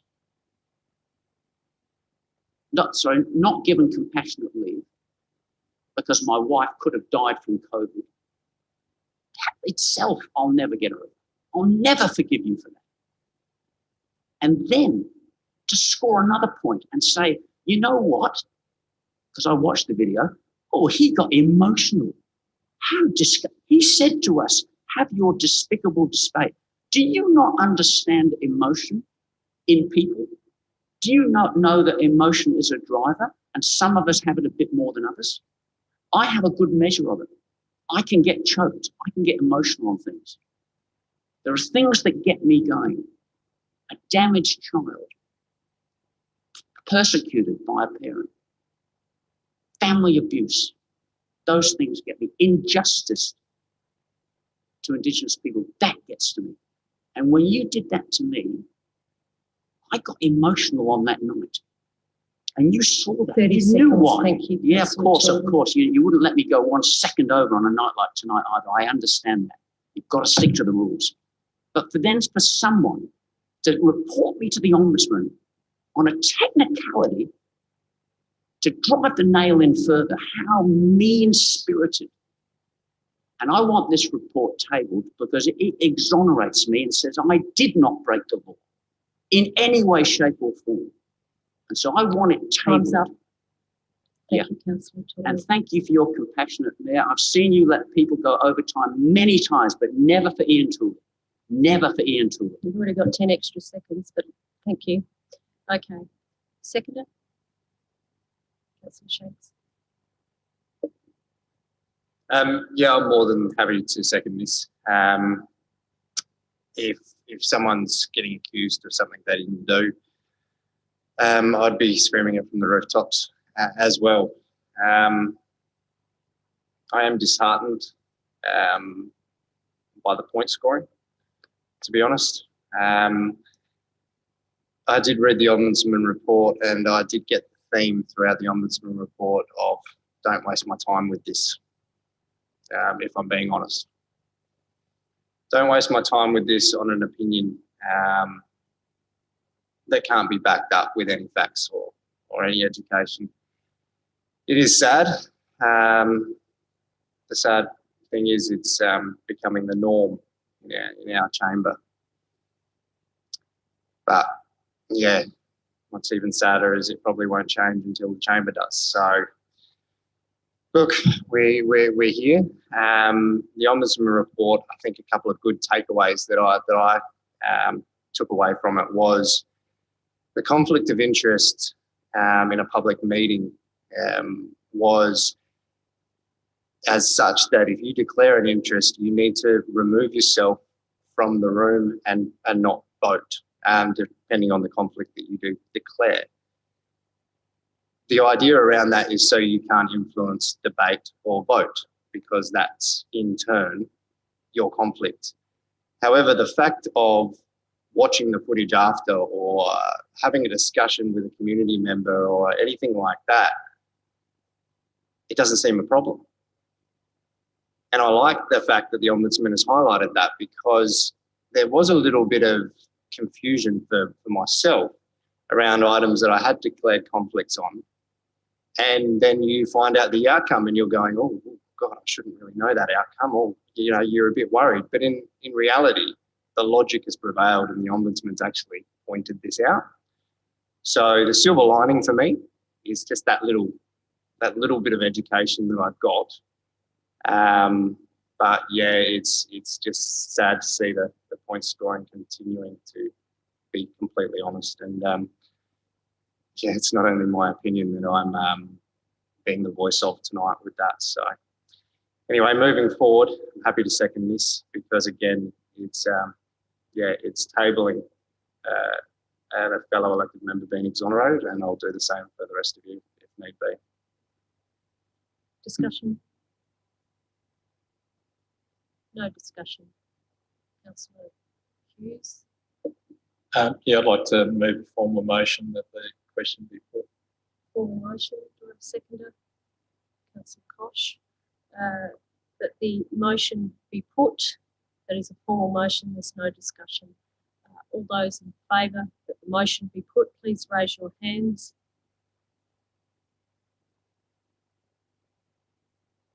All those against? It is carried. I'll put that motion that is on the table. Everyone can see that motion. All those in favour of the motion, please raise your hands. All those against? It is carried. Thank you. Councillor Koch, you have a notice of motion. You can present your notice of motion, please. Or is it, no, is it Councillor Davies? Yeah. I've got Councillor Koch. Oh, there, it's actually on the page. Okay. It's on page, I put it on 149. Oh, it's around the wrong way. That's okay. Okay. Councillor Davies, if you can present your motion, please. Sure. So firstly, I think we just need to adjust this. Hardly hear you, Cody. Can you speak really close to your mic, please? Yeah. So firstly, we just need to update that February to April, I believe. I'm just. May I suggest a slight wording change in B, that we submit a budget bid rather than support? Sure. Yep. It's just a bit. Yep. You happy with that? I'll let you speak. Sorry. Yes. So basically, what this is a motion. It's a version of a motion that Jack Gill wanted to put to the Youth Advisory Committee. Unfortunately, there was a quorum issue, and then they don't meet for another. They don't meet next month, so I've just put it in as a motion on notice. And this is just a event. I believe the April change is to update for the Youth Advisory for the Youth Week. And I think it's otherwise fairly self-explanatory, but I'm happy to answer questions. So it hasn't been presented to the Youth Advisory Committee? What's that? It hasn't been presented to the Youth Advisory because there's a quorum issue, is that right? Yeah, it was a motion on notice for the Youth Advisory Committee. There was no quorum, so I moved it because it seemed like, well, at the time it was going to be February. And wouldn't have been able to make it, but I still think it's good to get it in early because they won't have a meeting for a couple of months. Thank you. Do we have a seconder? Councillor Deputy Mayor, do you wish to speak at all? Yes, Mayor Karen. To Cody. Cody, have you had discussions with the bicycle user groups in our town? One in particular is the Gawler Wheelers. I mean, you know, it's a huge club with a lot of expertise and so forth. But has there been any discussion taken place, and why did this come about? Have people requested it? Yeah, so could if Aaron's potentially able to answer, I can't see the staff, so I don't know if Aaron's even there, but I believe Aaron was helping to organise this. Yeah, through the chair. Yes, Cody, sorry, Councillor Davies, I can probably speak to it a little bit. So this was originally moved by Jack Gill, or was going to be moved by Jack Gill, who, as most of you know, is a member of the Youth Advisory Committee. And there wasn't a quorum at last week's Youth Advisory Committee meeting, so that's why Councillor Davies has brought this forward. So Jack's initiative is about obviously getting young people active, as well as concerns around the environment. So this is why he's brought that forward, with this idea about a bicycle month. So encouraging young people to get on their bikes to school and to meet with their friends and those kind of things. So the idea is that it's just a digital marketing campaign. Thank you. Any other discussion? If not, Councillor Davies, you happy for me to put that motion? I'll put that motion. All those in favour, please raise your hands. Carried unanimously. Thank you. Okay. Now I'll go back to 6.3 because it's actually, it's not, it's around the wrong way from my agenda. You want to present your motion? Yes, I'd like to move the motion. Members, it's actually with great sadness that I bring this motion to our chamber tonight. On the night that, on that night when these words were spoken, I responded as I felt the comments were disrespectful to the operators and did not take into account the fact that the cafe was is a social enterprise and was in the middle of a pandemic. Also, I felt the comments were inappropriate as they were disrespectful to the staff who researched and wrote the report. I felt it was important to make those comments. If you don't, you are in essence condoning the comments, so providing tacit support. So important that councillors call out inappropriate comments and actions, as comments like we've heard that night can have a lasting detrimental effect on our community. I feel councillors should not hesitate in calling courts of order, call out inappropriate behaviour while it is happening, and hopefully stop elected members from saying inappropriate comments. This would send a very strong message that councillors will not tolerate inappropriate behaviour. That's our responsibility. For the actual comments, we have all had the opportunity to listen to the audio, view the Red Centre Facebook post and community comments, read the Bunyip article and check the references in the RAP notes. I will not repeat the comments or highlight any. It's up to each member to consider what was said and reflect on it. Some may say that the words that was said were taken out of context. When we consider any time we speak/communicate, in broad terms, we are imparting information, ideas, or feelings. So it's not just words. It also includes the tone, how we say it, the intent of what we are saying, why we are saying it, when we say it, so the setting, so in this case, a formal council meeting discussing the performance of a social enterprise in the midst of a pandemic. What we don't say, so in some cases we don't provide a balanced view, and also our body language. So all these elements combine to create the message we want to convey. It's not a random exercise, but one we put in effort. So you can't just then isolate the individual words and try to assign a particular meaning to them at a later time. It's all those elements combining to send the message. I remind all councillors via the Code of Conduct, Part 1 provides the guiding principles. Part 2 and Part says that we act in a way that generates community trust and confidence in council, also that we show respect for others in making comments publicly. We have a duty as an elected member to abide by the Code of Conduct, in particular the guiding principles. In our case, we have recordings, we know the setting and we recognise the tone. We can then make a judgment on what the intent of the words spoken was as a whole, not just individual words. Now, councillors need to think what was said, did that generate community trust and confidence or show respect? My motion was born out from the comments made at the recent RAP meeting. Members on that committee expressed deep concern about the situation and were upset about what was said. From listening to what they said, I feel they viewed the comments showed disrespect, in particular the effect within the broader Aboriginal community and our council's view about supporting Aboriginal enterprise. For me, this is very concerning, potentially putting in jeopardy the journey we are on regarding conciliation and, in fact, closing the gap. I urge all councillors to take into account what I've said, reject the intent of what was said, and support this motion. I'm very concerned about the long-term damage within the Aboriginal and broader community. This incident has had potential to cause long-term damage. In my opinion, we are not a council that support the views that we express, and we reject them. Thank you. Seconder. Councillor Middle, do you wish to speak?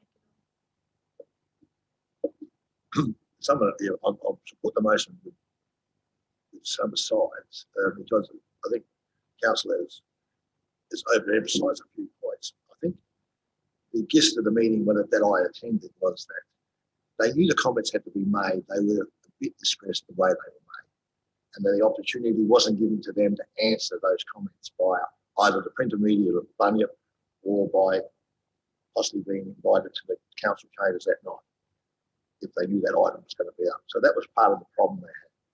There was a lot of angst with two of the Aboriginal members, and I could get by their body language too that there was some harm done to them, especially one of the comments in relation to she will not talk about the cafe again because she feels that she has a biased opinion one way or the other. But she can understand the comments made, but she didn't like the way they were said. She didn't like there was laughing in the chamber when certain things came up. Now, I've known this lady for a fair while. She's not normally goes off a tangent. She's very supportive. We've made a lot of grounds with the Aboriginal community in this area, and I've known a lot of the Kaurna people for years. I've worked with them, and I've been in community with them. I was the Aboriginal supervisor for Northern South Australia, the Pinjarra lands, Adamara lands, all those at Point Pierce. So I know a lot of them. And they do get upset when they think their culture is being discriminated. I don't personally think it was. I think it was the opinion of the councillor who said it, as that councillor does with passion. He was quoting a TV show that I knew of, and I can see where he was coming from, and I could see his comparison. It's just sometimes when you put it across, that comparison doesn't reflect what you're trying to get across. So I always support this motion with the fact that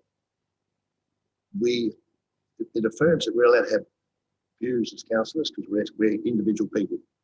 But sometimes when we talk to certain cultures or certain understandings of groups, we must have sometimes a leniency to be a bit more not direct or unsympathetic. So on those few notes, I will support the motion. Discussion. Just quickly, on point one, I actually had a member of the Red Centre speak to me about that just quickly and said that she was very upset that night when she listened because she was listening at home on YouTube. She didn't take it any further than that. She just said that she was upset that night with some of the comments made in the chamber. Any other discussion?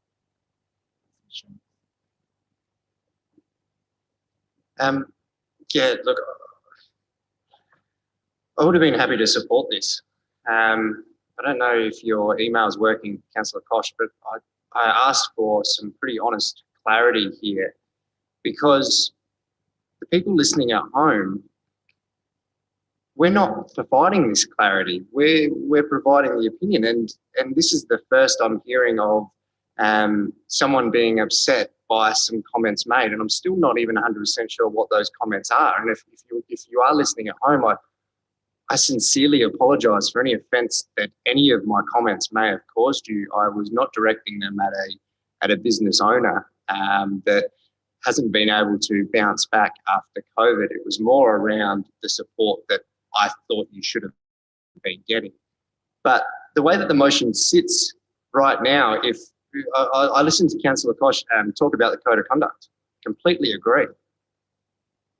That's maybe where you should be directing this, because if you've got a problem with some offensive language or some behavioural issues or everything like that, we have a code of conduct. What this motion to me is the potential of point scoring again. And I'm saddened to say that, because if there is truly some people upset about things that are said publicly in our meetings, then we're not doing the justice. This is now all going to be misconstrued, because points 1 to 6 are not accurate enough. We have not factually put in what upsetting comments we're talking about. We haven't got back to the basics. We're getting asked to note things that we're noting comments made by council members. So I will note that there were comments made. And of course, they're going to remain in the public realm. I'm happy to support that.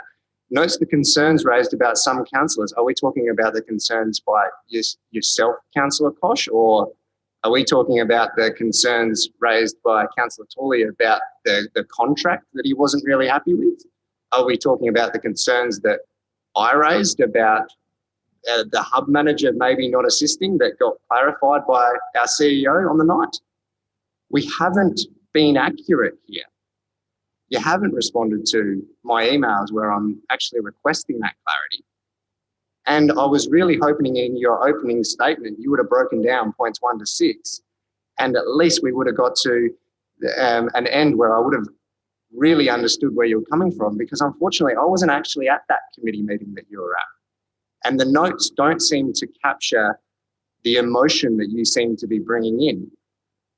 And I really, really want to do justice to the people that you may or may not be representing, but you've gone the wrong way about it, in my opinion. And this is coming from an experienced 10-year councillor. And this is the motion that I see put forward. And it's to support this is a blind follow. And we really could have done it justice. But unfortunately, you've chosen not to engage, and you've chosen to, I feel, maybe have the adverse effect on community trust. It's, yeah, unfortunately, it's disappointing. And I hope that some of what I've said here sinks in. I know it probably won't, but I really hope you take on board what I'm saying here, because you have the opportunity to get a lot more support. But the way that it sits, I haven't got enough information. And once again, I apologise to the people you may or may not be representing, and I'm always available for a chat if you want to hear my position. And I invite anyone to give me a call at any time. Any other discussion?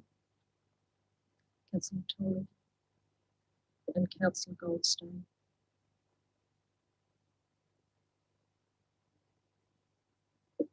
Paul, I really hope you'll change your mind and vote against this, because if you vote for this, you're really endorsing what Councillor Koch has done. And you've heard what Councillor Shanks has said. I've played back the audio. I've given you all a copy of the audio.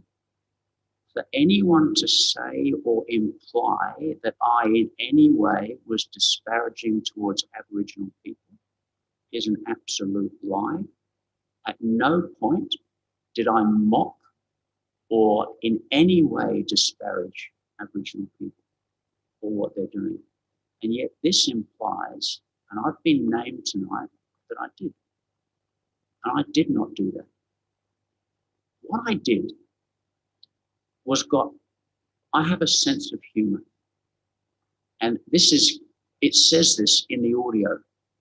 And I'll say it again now to clarify this for anyone who's listening. And I spoke with the owners of the Red Centre enterprise at length yesterday.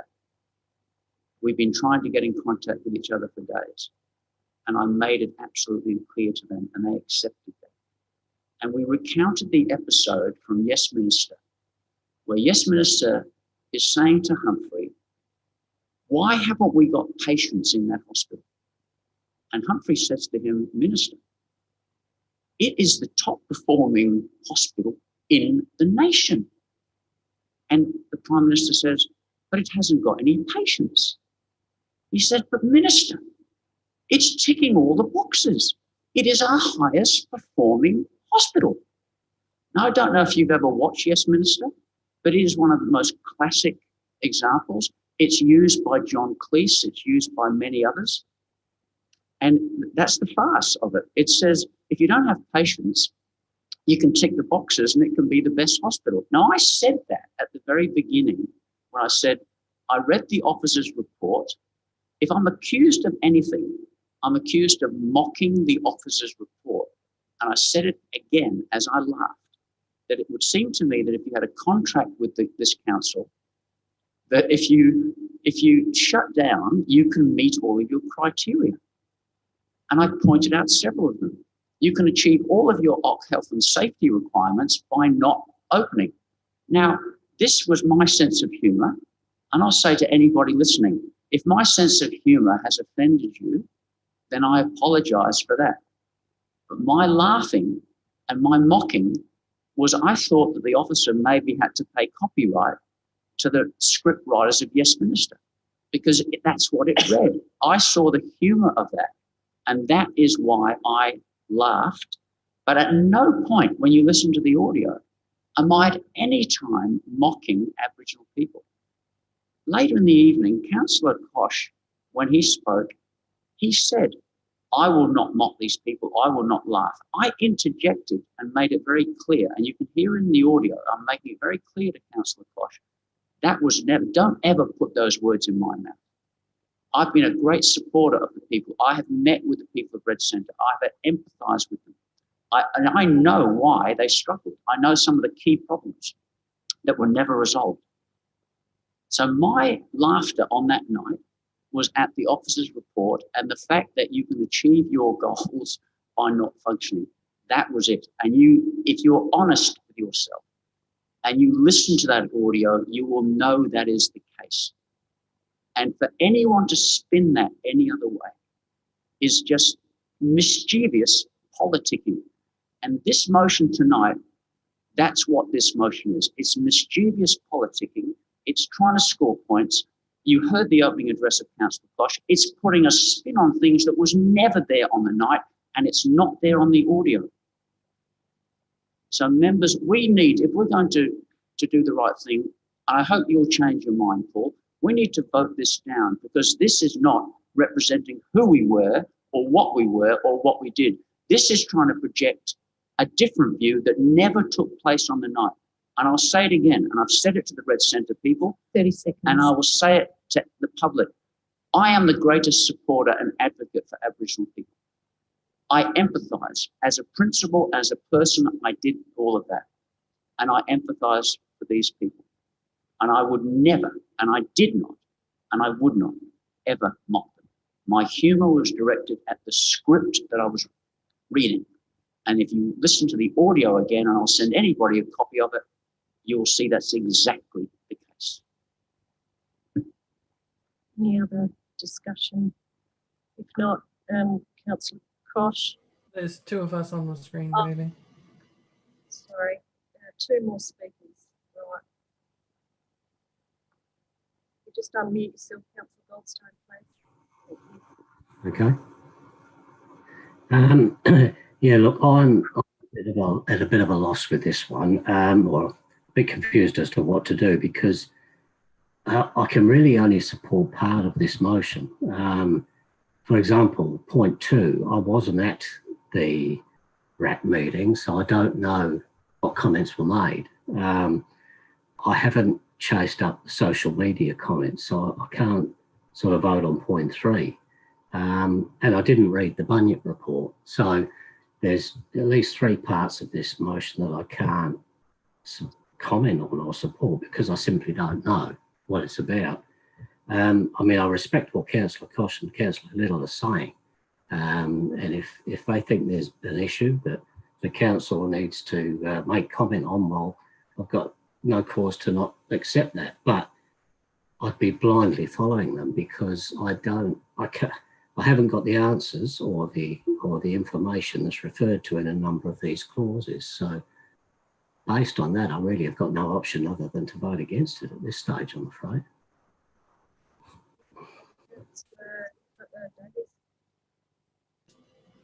So, yeah, for me, I think there's sort of, look, I agree with Councillor Goldstone and Councillor Shanks that there's sort of two separate issues here: the incident itself and the motion. I do agree that the motion is kind of like, I've heard half of these things just now, you know, about meetings that I wasn't at or phone calls that people had that are important context to conversation. I do agree that it's just sort of like it's all very vague. No member of the community looking at this, looking at this motion, looking at the minutes would have a clear idea of what's going on. I do think that, you know, when it comes to the issue itself, you know, I do understand Councillor Tooley's intent, and look, I also felt like the fact that, you know, that they were meeting all of the criteria except one or something like that was, you know, something that I thought was, oh, well, that made me think, oh, when they say that, you know, they met all the criteria for, you know, other things in the Civic Centre, you know, maybe we should look into this thing about the criteria. But it also doesn't matter.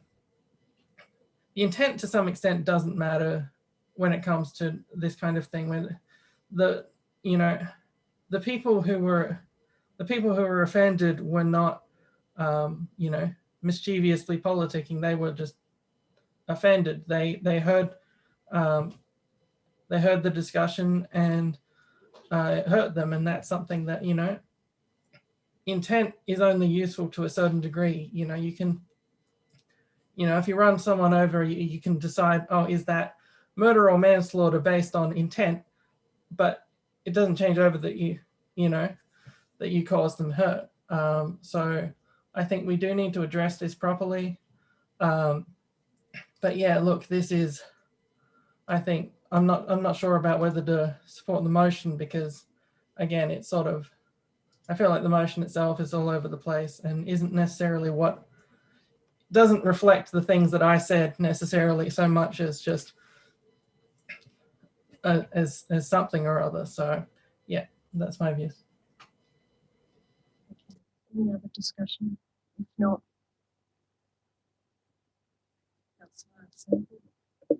Yes, Mayor Karen. I haven't heard anything about this particular problem, but I do not believe that any member of this council in any way wouldn't support Aboriginal people in this town. As I said before, we listened to the people. The people were coming to me, and I'm sure to others, and saying, what is wrong? Why isn't the cafe open? And I said it's because of the virus and maybe some other problems. This went on for months. No one came forward and maybe come along and one night said, no, well, we're looking into what we can do. But as I say, I don't believe there's any member of this council that does not support what Aboriginal people do in our area. I can't support this motion, mainly because of the point that I would be voting for a motion that says these following words: some council members, some of elected members, some elected members. Well, who's some? Because I'm proudly an elected member of this council. I'm not a somebody. So if somebody has caused something, as Councillor Shanks said, this is a completely different matter. So, you know, I believe we should move on, and that's what it's all about. If somebody has been hurt, then we're very, very sorry. But I still don't believe anybody in this chamber would not support Aboriginal people for whatever venture that they are part of in this community. Councillor Koch, you want to close the debate?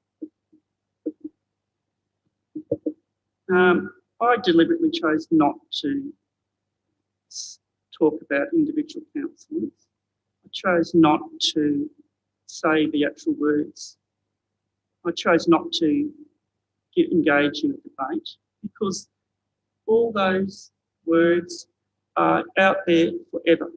They won't go away. They're on YouTube. They're out there forever. So the councillors that spoke and were disrespectful, they are the words that will be with them forever. That's the reality. This is an attempt to reconcile with the Aboriginal people in this community that have been hurt by those comments. And when I say the comments, it's the views and beliefs. That's what comes behind comments. As I said before, it's more than just words. So the reality is people associated with the Red Centre Cafe and others have been hurt by those comments and those views, and they won't. Right. Formal motion, that the motion be put, seconded by Deputy Mayor Samble. All those in favour? All those against? All those in favour? All those against? The motion is lost on the casting vote of the Mayor. Keep going, Councillor Koch. If you can just wrap it up, please. If you can just wrap it up, Well, please. I mean, Yeah. the reality is a percentage of people in our community have been hurt by those comments. It's not going to go away. Those comments are with you forever. And we need to do this to apologise to those people, and hopefully we might resurrect some of the reconciliation program that we're embarking on, because we have to close the gap between Aboriginal and non-Aboriginal people. We have to do that. So I ask everyone to support this motion. Thank you. I'll put that motion. All those in favour, please raise your hands. All those against? Motion is lost. Councillor Hughes has called a division. All those in favour, please stand or raise your hand. All those in favour are Councillor Koch, Councillor Little, Councillor Hughes. All those against, Councillor Tooley, Shanks, Deputy Mayor Samble, Councillor Fraser, Councillor Davies, Councillor Goldstone, and Councillor Vallelonga. The motion is lost. Thank you. We'll accept a motion to grant an extension till 11 o'clock if anyone wishes to move it. Otherwise, we're back here at 17th of December. You happy to move that way, Councillor Samble, seconded by Councillor Little? That will extend to 11 o'clock. All those in favour, please raise your hands. And all those against? It is carried. Thank you. Okay, so I'll make a suggestion, councillors, that we deal with the confidential items review. It is an opportunity to release things out of confidence, which I think is quite a good thing. And I would ask that we deal with that matter first. Happy to accept a motion. So that's 18.1. That before the motions without notice? Sorry, motions without notice. Motions without notice. Yeah. Councillor Tooley and then Councillor Shanks. Thank you, Mayor. I did circulate and you did send me an email saying you were happy for this to be presented tonight. Ah, yes, yes. The climate emergency declaration to the LGA OGM. Yes, yes, I do accept that. Did you hand it on to I'm Kate? assuming you can. So I did respond, so I'm assuming the administration would have seen that. If you'd like to present that. Okay, so as Kate's bringing it up, folks, I think the climate is right, pardon the pun, but I think the climate is right to get this across the line at the OGM. And again, it's important for us to get in early. We have been trailblazers. We have a reputation. We were the first council in the state to declare a climate emergency. So I think it's important that we are the ones that get this into the OGM and table it.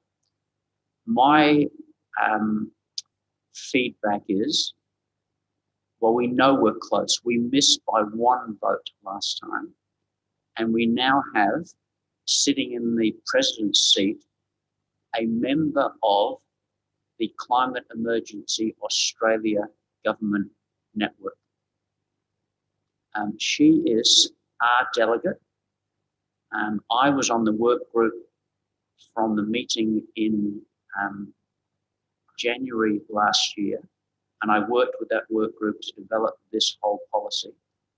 I networked by Zoom around the country with Darabin and others. We set this framework up, we put this policy, and then we invited representatives from each state. And our current president of the LGA is the South Australian nomination to that. Point 5 is her wording.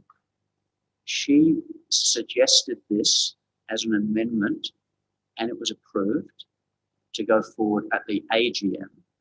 And we missed on one vote, and we should have called it a division, but we didn't. But with the recent information that has now come out since then, and I've supplied the latest to you with this proposal from the United Nations Secretary General, saying every country must declare a climate emergency, and the other information I've shared with you, it's an imperative. And if we can get this, if we can get the peak body, it's very powerful. They have a voice into government, a seat at the table. They can be extremely important, as are the peak bodies in Victoria, New South Wales, Tasmania, Western Australia, Northern Territory, ACT. So let's get our SA-LGA across the line. So I did circulate this to you. No one's rung me with any questions, so I hope it's all clear. I hope I can get a seconder and we vote for it. Thank you. Seconder, Councillor Little. Wish to speak? No. Any discussion? No. I'll put that motion, I think, Councillor Tooley. All those in favour, please raise your hands. Carried unanimously. Thank you. Awesome. Any other motions without notice? Councillor Shanks. I'm doing this on the fly, so bear with me.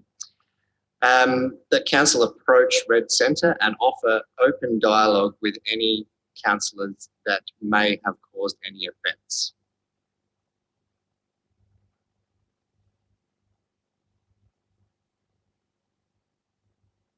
Does that make sense? I'm just looking at the wording. Open dialogue to any council members that may have caused any offence.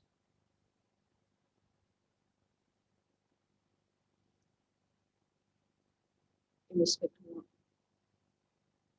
Just any offence? In regard to recent events? Yeah, in regards to recent events or the meeting of the 27th, something along those lines.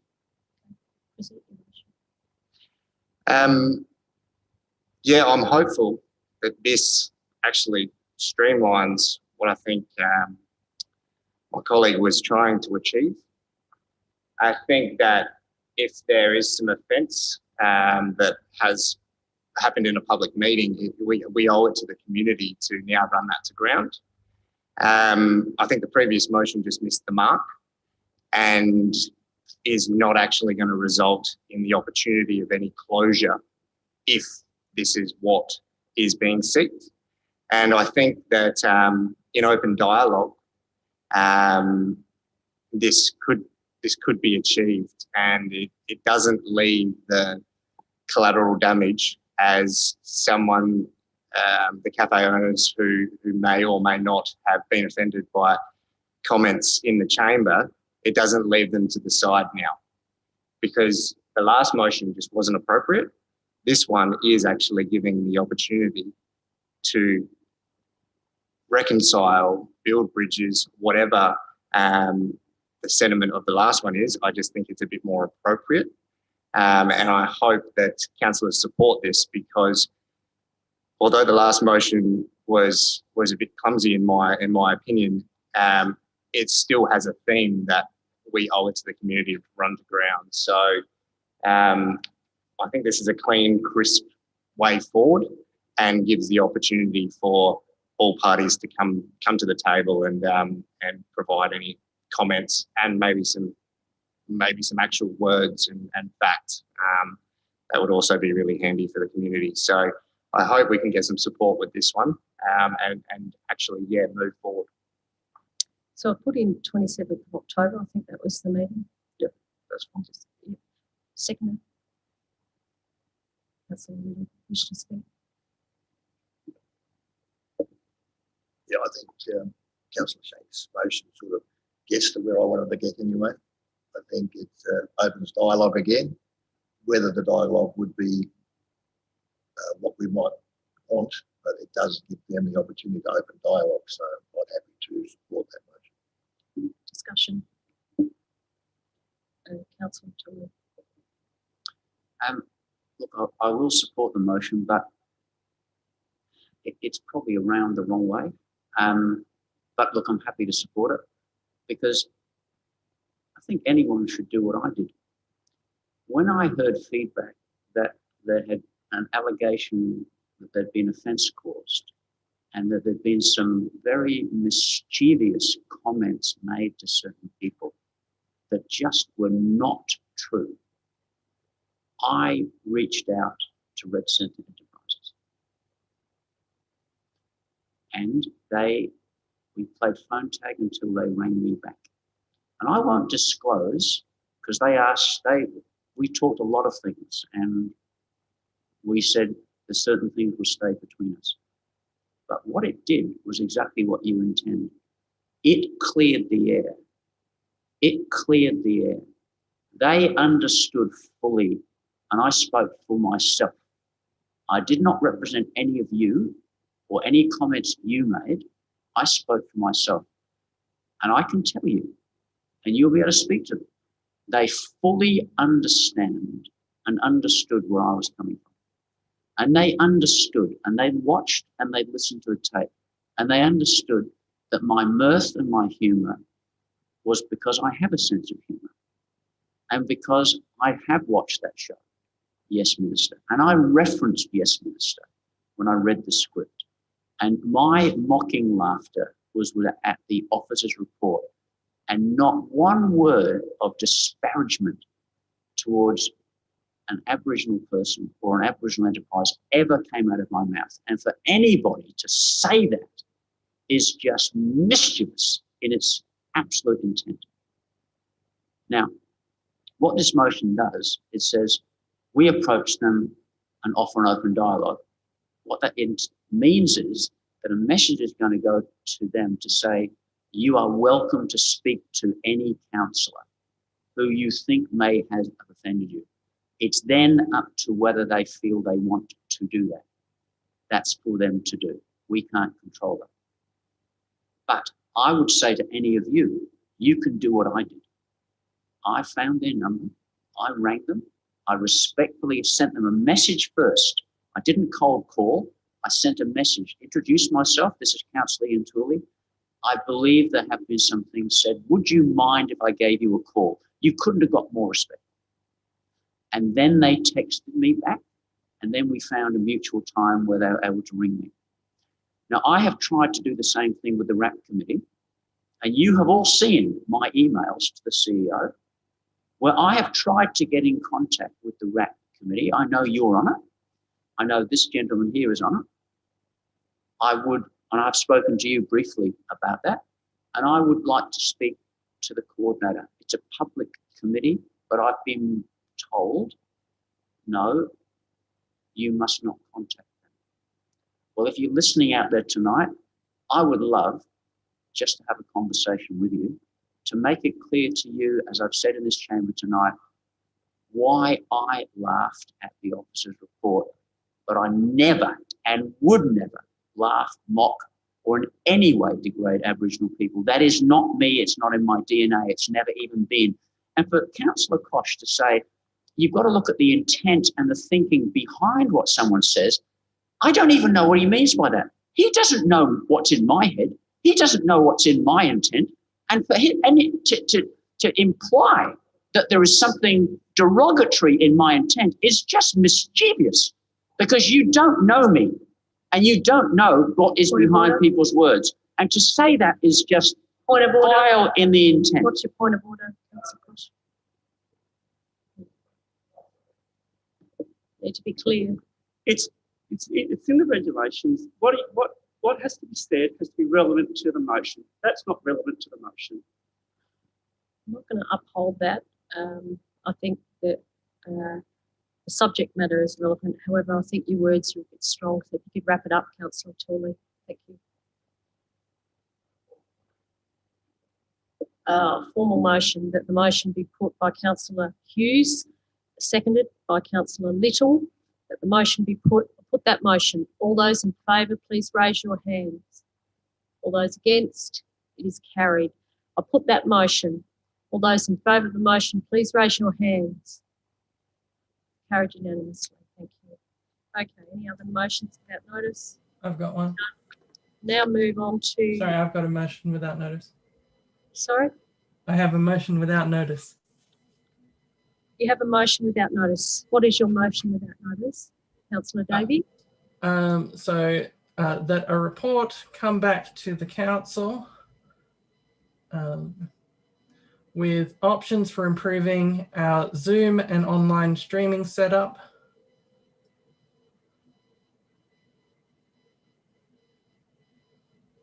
and infrastructure,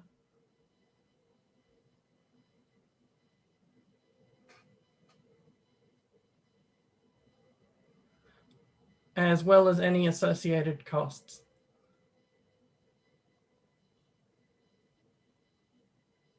You can present that. Great. Look, I think this is fairly self-explanatory. I can hardly hear you, Cody.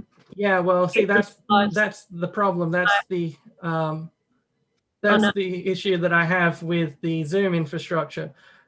Is it is very difficult to. We have the setup. We have 3 members here for various reasons zooming in, but I have to double my audio to hear the chamber here. The chamber seems to have trouble hearing us. If I was to have to chair a meeting or something from Zoom, that would be near impossible. I can only see a small screen with, with a few councillors that are close to the camera. It's just, and that's not a problem of, they did it wrong. It's just an issue of this was set up as an emergency measure and didn't have a big budget report put into it. But I think this is worth improving and keeping, so we need to upgrade all of this. Seconder. Councillor Shanks. Yeah, I'm more than happy to support this. To be honest, Cody's probably beaten me to it. As we're sitting here, I'm getting texts from people that are tuning in saying, "Can you sort out the sound?" I think, as Cody said, it is just a mannerism thing of some elected members. If you get a bit animated, it doesn't go through to the internet feed. So I think it is important to look into this. One of the silver linings of COVID is we've managed to get on a platform that we may not have been on. And now the onus is on us to build on that, because that level of engagement would not have come about unless we started jumping onto YouTube. And building on that is definitely the way forward. It's 2020 and there's so much technology out there that we can take advantage of. And maybe we'll stop complaining about our engagement if we in turn are able to really engage. So I'm happy to support this. We're only talking about a report, and I do look forward to the debate to come, because I'm starting to do my own little bits of research around how we would actually solve this problem. So I'm really keen to continue the conversation. So I'll request everyone support this. Any other discussion? Being none, Councillor Davies, I'll put that motion. Put that motion. All those in favour? Carried unanimously. Any other motions without notice? Awesome. Okay. So, elected members, just a request. I wouldn't mind doing confidential items review first and getting a few confidential items out of. I know we've moved the agenda items to 18, but I think we can do this one first. So I am on, well, I don't have a page number. I don't have a page number anywhere. So, no, I'm on the white page. There's no page number. Okay, so there is a recommendation to go into competence to discuss this. You happy to move that way, Councillor Hughes? Yes, I am. There's quite a number of reasons to move into confidentiality, I can go through some of them quickly.